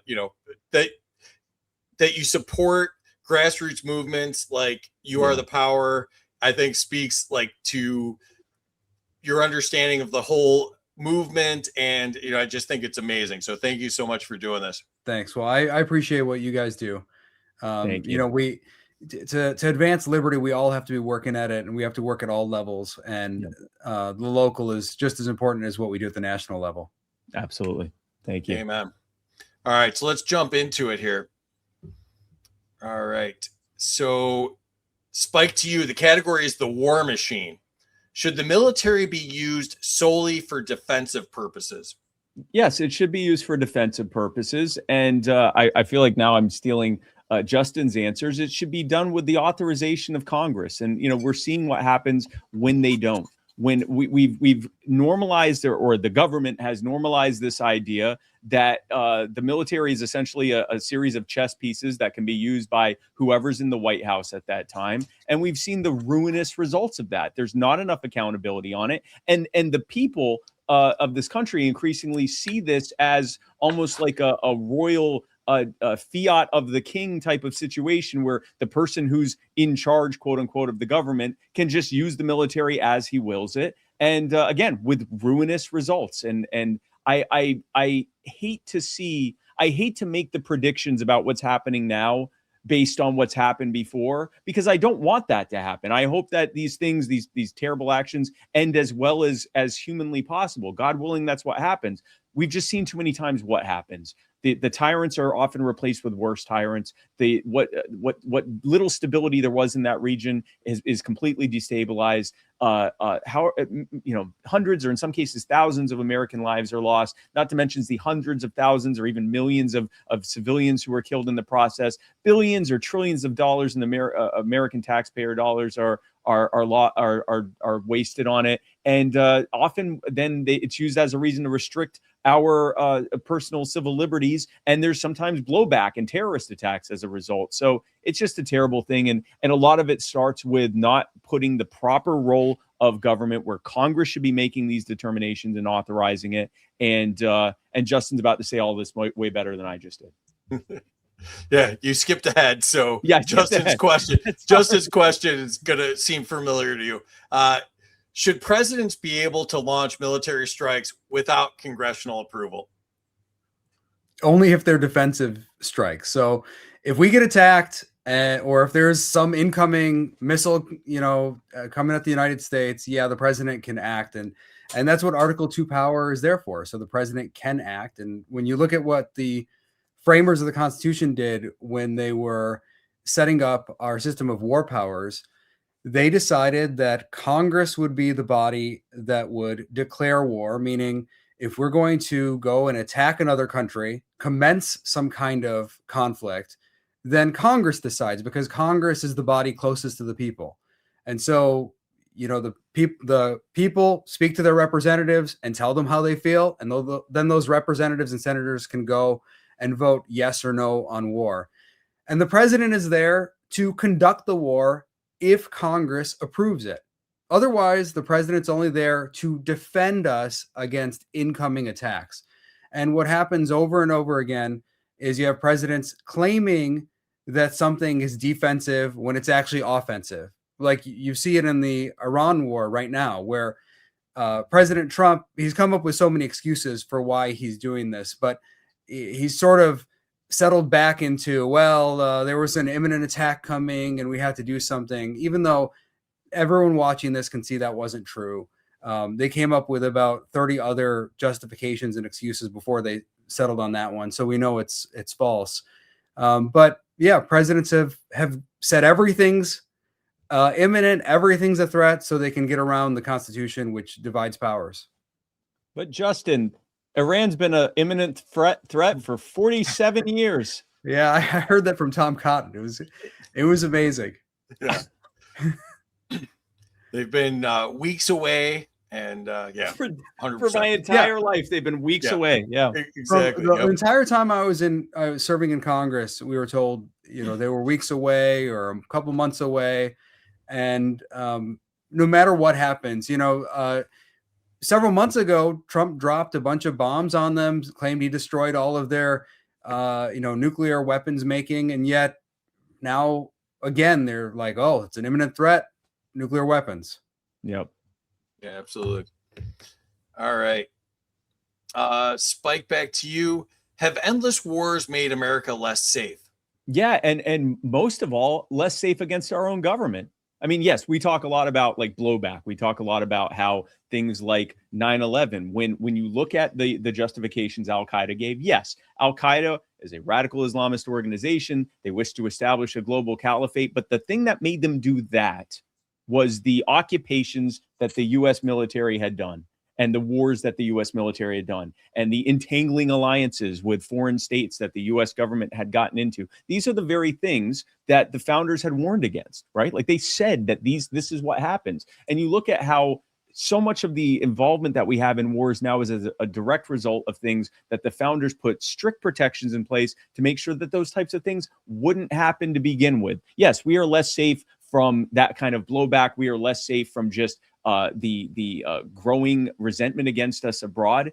And we're less safe from our government, who increasingly militarizes, because what happens is all this military stuff they don't use, they now hand off to domestic police departments. So we have that increasing militarization of our police departments. We have increasing encroachments on our civil liberties. We were told that it was necessary for Al-Qaeda to be surveilled very quickly without the kind of burdensome due process that was in place. And now that very same thing is now being used against all of us. That very same thing was cited to stop parents who spoke out at parent-teacher council meetings. And this is exactly what happens when you give government this kind of power. They just keep using it. So we're less safe against terrorism, we're less safe against foreign threats, and we're less safe against our own government. All right. Justin, to you. Are modern wars driven more by profit than defense? Yeah, I think that's a big part of it. I mean, I don't know that that's the only aspect to it. I think a lot of it's driven by arrogance and ego and presidents thinking that they can control outcomes much better than they're actually able to control them. And so, for example, right now you have Donald Trump seemingly thinking that everything is so easy. He took some other military actions like in Venezuela, and now he wants to use that model in Iran, a completely different country. And he'll go in and say, oh, we're going to make it a democracy. And then, moments later, he'll say, well, actually not a democracy. We just want our own regime puppet figure who will do our bidding. And, he's vacillated going from place to place because he's starting to realize he can't control all these outcomes as they happen. He goes into it thinking he's going to control everything, and then things change. And we've had presidents doing this for generations, frankly, where they get into these conflicts. They think they can control the outcome. They think they know how it's going to end. They say things like mission accomplished, and then it goes on for years and years. And you can hear it again with President Trump here, where he's saying, oh, it's going to be really quick, then it's going to be 4 weeks, and then now it's who knows how long it's going to be, and maybe he'll put troops on the ground. So, yeah, it's pretty sad. Yeah, just like Venezuela, where we replaced the vice dictator for the dictator, right? Yeah, that's right. Yeah. And who knows what's going to happen in Iran? I mean, you might get the same kind of thing where they take one dictator and replace that person with another dictator. Well, didn't they kill the person they wanted to replace the dictator with? Well, yeah, Trump has said they've killed, the B team and the C team of dictators. So they're onto the D team. But I'm going to polish up my resume just in case I'm available, It sure doesn't sound like he's interested in democracy over there. Not that that would be a justification for going to war either. Yeah. But Right. it doesn't sound like he's interested in democracy. He's interested in power. All right. Yeah. Back to you, Spike. The category is economic incentives and political corruption. Do career politicians have a built-in conflict of interest? This is actually an incredible question because it's not just career politicians that have a built-in conflict of interest, but there's also a built-in conflict of interest with government itself. And I've talked about this a lot. How so if the three of us, if you and me and Justin, we started a chicken sandwich restaurant. We've abandoned the tamale lady. She's already doing well now. We're gonna start our own thing now. We're out of tamales. It's too late. We're doing chicken sandwiches now. Now, if we use the model that we would have to use, wherein we have to provide a service to people, in this case, chicken sandwiches, and then people want to give us their money because they've decided that we're among the best out there, or maybe we're the closest thing, or the cheapest thing, or the best tasting thing, whatever their personal subjective consideration is as to why they choose to give us their money in exchange for our goods and services. That's how we thrive. And if we don't do it well, we don't thrive. Why is that? Because they can opt out of our goods and services and use someone else, buy someone else's chicken sandwiches, make their own chicken sandwiches. They could go vegan. They could do whatever they want. It's funny because I haven't eaten chicken in 10 years. I'm a pescatarian, but they can choose not to use our services. They can also hold us accountable. They can say, hey, listen, I don't like the provision of the service that you did, and I don't want to do business with you. I'm not going to give you any money in the meantime. Government doesn't have those feedback loops. People don't have the ability to effectively opt out of government. That's called treason. You can actually be executed for that, depending on how far you take it. And you certainly can't withhold your money from them. That's called tax evasion, right? So all of these things that usually could be used to make them want to provide good services to us, those are removed. And so what happens instead is that when government decides they want to get involved in helping something, well, they have to make metrics for it. And they have to say, well, we're going to decide we've helped something once we've reduced the number of, say, murders or child abuse or drug use or overdose deaths or whatever it is. But the thing is, because you can't opt out of them and because you can't stop giving them your money, they actually have a vested interest in the problem not getting any better. And you could argue they actually have a vested interest in the problem getting worse for two reasons. First of all, they can come to you and say, hey, if we don't get more money, we can't solve this growing, worsening problem. And then the other reason is because the worse that big government can make your overall lifestyle, very often, paradoxically, people become more dependent on government for their safety, for their financial security, for the things that they need. And so it's, Harry Brown said this decades ago. Government shows up, they break your legs, they take your wallet, they use some of the money to buy you some crutches, and they say, hey, if it wasn't for me, you wouldn't have crutches. And so, yeah, there's a built-in conflict of interest there. And again, this is why the founders tried to say, we're going to give a very limited, enumerated set of powers to this government. We're going to very strictly limit what they can do. If it's not in here, according to the 10th Amendment, if it's not in here, it's to be left to the states or preferably to just individual people to make decisions for themselves. And this is it. And the problem is, as with any other sheet of paper, if you don't have the will of the people to enforce it and the will of the people to live by it, then it becomes not worth more than the paper it's written on. The good news is our government still has that paper ostensibly as its founding document. So we can hold them to it and say, keep yourself to these limited powers. And that greatly reduces the risk of the conflict of interest coming up in the first place. And we can live our own lives. Justin, to you. Has lobbying replaced representation? Yeah, especially at the state level of government. I served in the state legislature before I served in Congress. And at the state level, lobbyists are just showing up in your office telling you precisely how to vote on various bills. And they, at least at the time I was there in the Michigan legislature, they just stand right outside the House floor.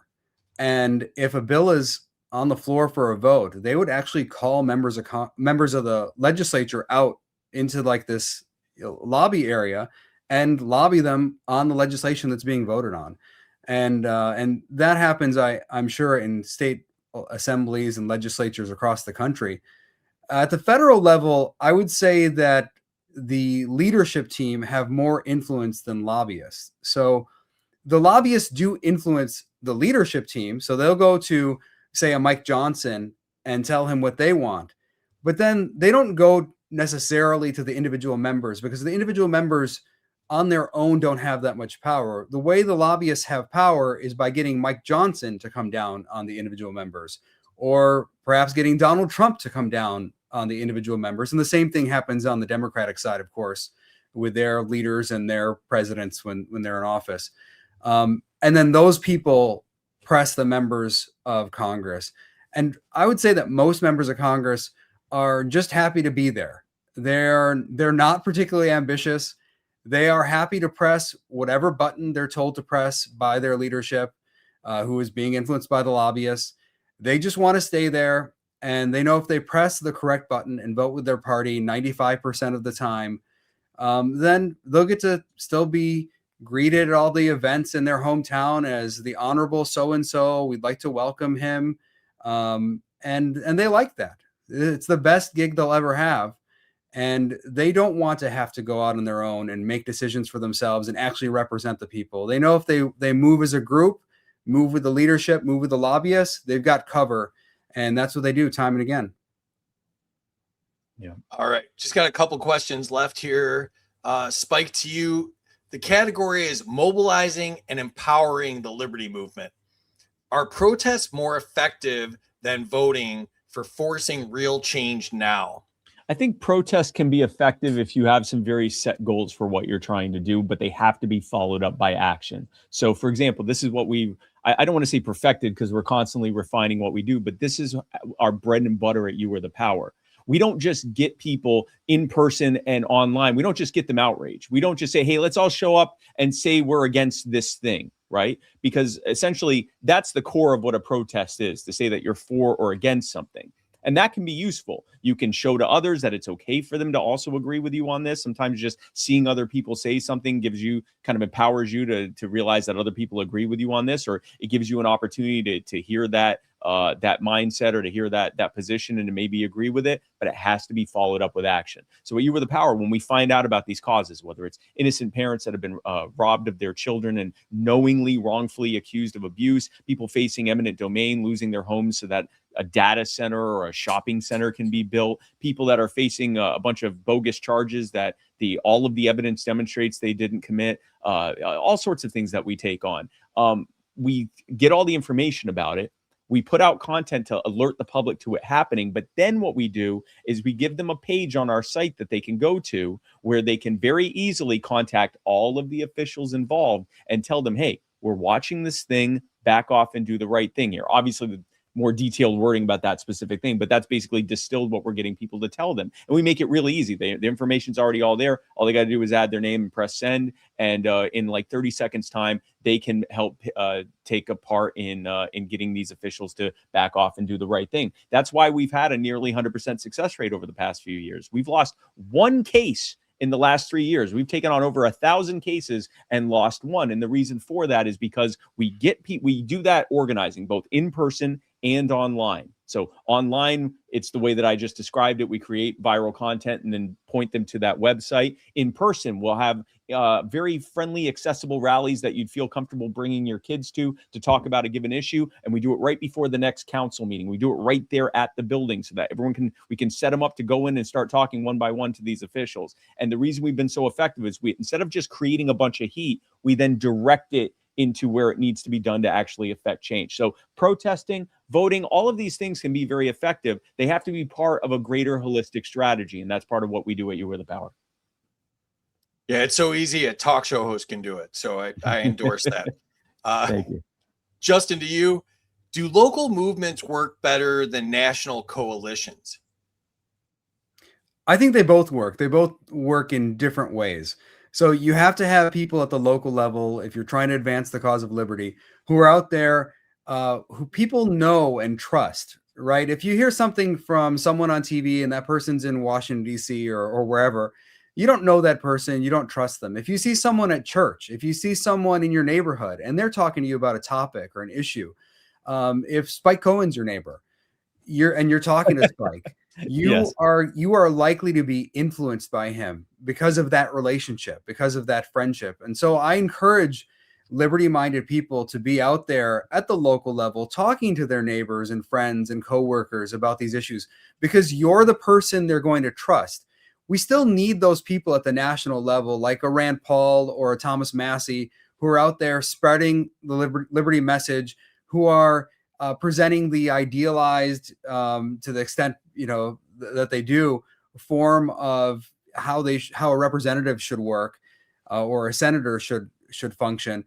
And we need those people to set an example for others. But I think it really counts when you know the person, when they're your friend, your neighbor, your coworker. That's where you can make the biggest impact. So I always say to people, get out there and talk about these issues. Talk to people who might not otherwise agree with you about these issues, because you're going to influence them way more than anyone on television is going to influence them. All right, I have two fun ones to end of the night. Spike, you knew this question was coming. It's from my son that's at University of Florida. How does the law get made? I'm not answering that question the way that your son wants it answered.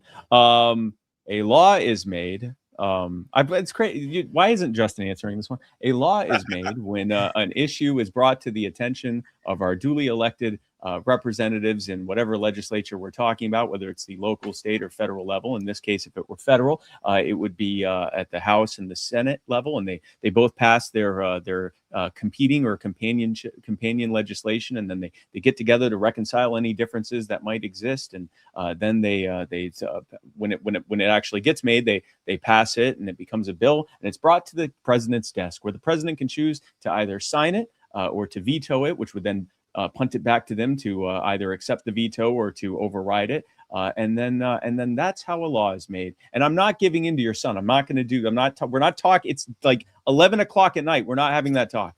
All right. We had a viral clip, Justin, where he talked about when a mommy loves a daddy, and there was a whole thing. So yeah, we're not going to do that. Yeah. Final question to you, Justin. Pick one member of Congress and one member of the Trump administration you'd like to compete against on Are You Smarter Than a Politician? Okay, the member of Congress has to be Thomas Massey, because he'd be the greatest challenge. Extremely smart guy. I've known him for a long time. He's the brightest guy in Congress, and I would love to challenge him. And I encourage him to come on. Let's face off and see who wins this thing. Wow. The Trump administration, boy, that's a tricky one, because there aren't as many quality people within the administration. I mean, Congress doesn't have that many, to be fair, either, but it at least has Thomas Massey in the House. Let's see. I think it would be fun to bring Hegseth on here, so we could have a real discussion about war powers and pretty much embarrass him. That would be the greatest episode of Are You Smarter Than a Politician that I could even muster. That's incredible. I can't even believe that this is happening. So that's true. This is amazing. That would be mind blowing. So, all right. I promise not to keep you guys much longer, but I just want to go in the chat one last time before we see who won the full gauntlet challenge here. Because I'm actually starting to black out. So that's okay. Okay. Donate. We are fighting local government abuse every day and winning. Help us continue. I'm an Amash libertarian. Points to Justin. I'm scrolling fast. Sorry, guys. And there's a lot of comments right now. Yeah. All right. So let's just skip it and let's just see who won. And I got to figure out how to get rid of that. Count the points without counting them. Yes. Yeah. Well, no, Terry does all that behind the scenes. Oh, so that's all right. I got to do is put up the scoreboard. Yeah. And Justin squeaks it out by 1 point. I fought so hard. Oh, man. Awesome. Justin, first time on the show and you came away the winner. What do you think? Well, I mean, that's what happens when Amash runs wild on you. what you gonna do, brother?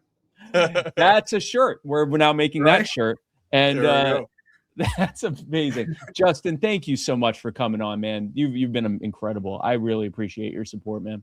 Yeah, thanks, Spike. No, I want everyone to get out there and support You Are the Power, support Spike and what he's doing. He's making a big difference for all of us at the local level. As I mentioned, we have to have those people out there fighting at the local level, spreading the message of liberty. And I really appreciate what Spike is doing. And just get out there and support him, please. Justin, you are a dear friend. You are a brother in Christ. I love you. You know, anytime you need me, I'm here for you. You also know that I often am an anchor to any effort, any mainstream effort. So use me sparingly. But if there's anything that I could help you with, do not hesitate to reach out. Thank you, man. Thanks, Spike. Means a lot. Same here. Anything we can do for you, Justin, we'd love to do it. Spike, close us out here. I'm utterly gobsmacked at all of this. One point, and yes, I know what the whole thing was rigged, but 1 point, I almost beat him. Folks, if you've been a part of this for the last, I think 73 hours that we've been doing this, thank you so much. At You Are the Power, we help protect people against abusive government officials, and we introduce fixes to make sure that abuse never happens again. We've had a nearly 100% success rate, and it's because of incredible people like you. We've dealt with, as impressive as our metrics are, over 1,000 cases, and we've won almost 100% of them. Those numbers represent real people who are facing losing their homes, their businesses, their families, their children, their livelihoods, their freedoms. Some of them face decades in prison for crimes they didn't commit. And all of them, at their most desperate moment, we were able to come in and put that nightmare behind them and often hold the officials that were doing it to them to account.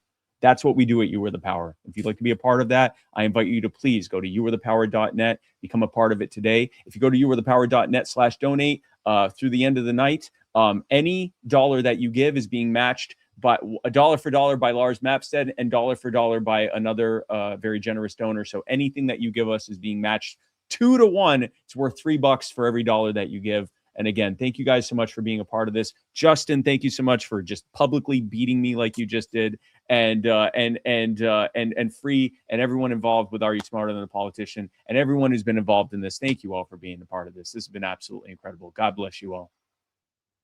Yeah, no, this was a dream come true. I wanted to find a way to support your organization, and I'm glad we were successful tonight. And, being on screen with the two of you is just like mind blowing. Like I'll wake up tomorrow. I'll be like, did that really happen? So, we're trying to grow the movement. We're trying to have fun with it. We're trying to bring people in here and show like how smart everybody is, but at the same time that they're good people and they support each other, and we're all trying to push in the same direction. So I think tonight was a great success, and thanks for letting me host this.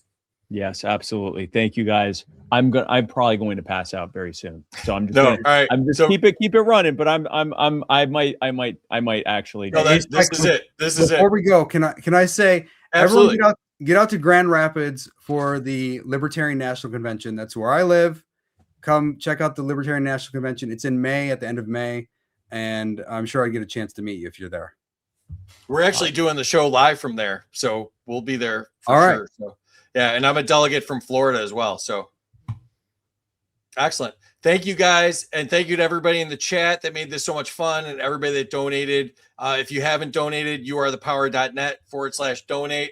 Peace, and see you soon. Bye, guys. God bless.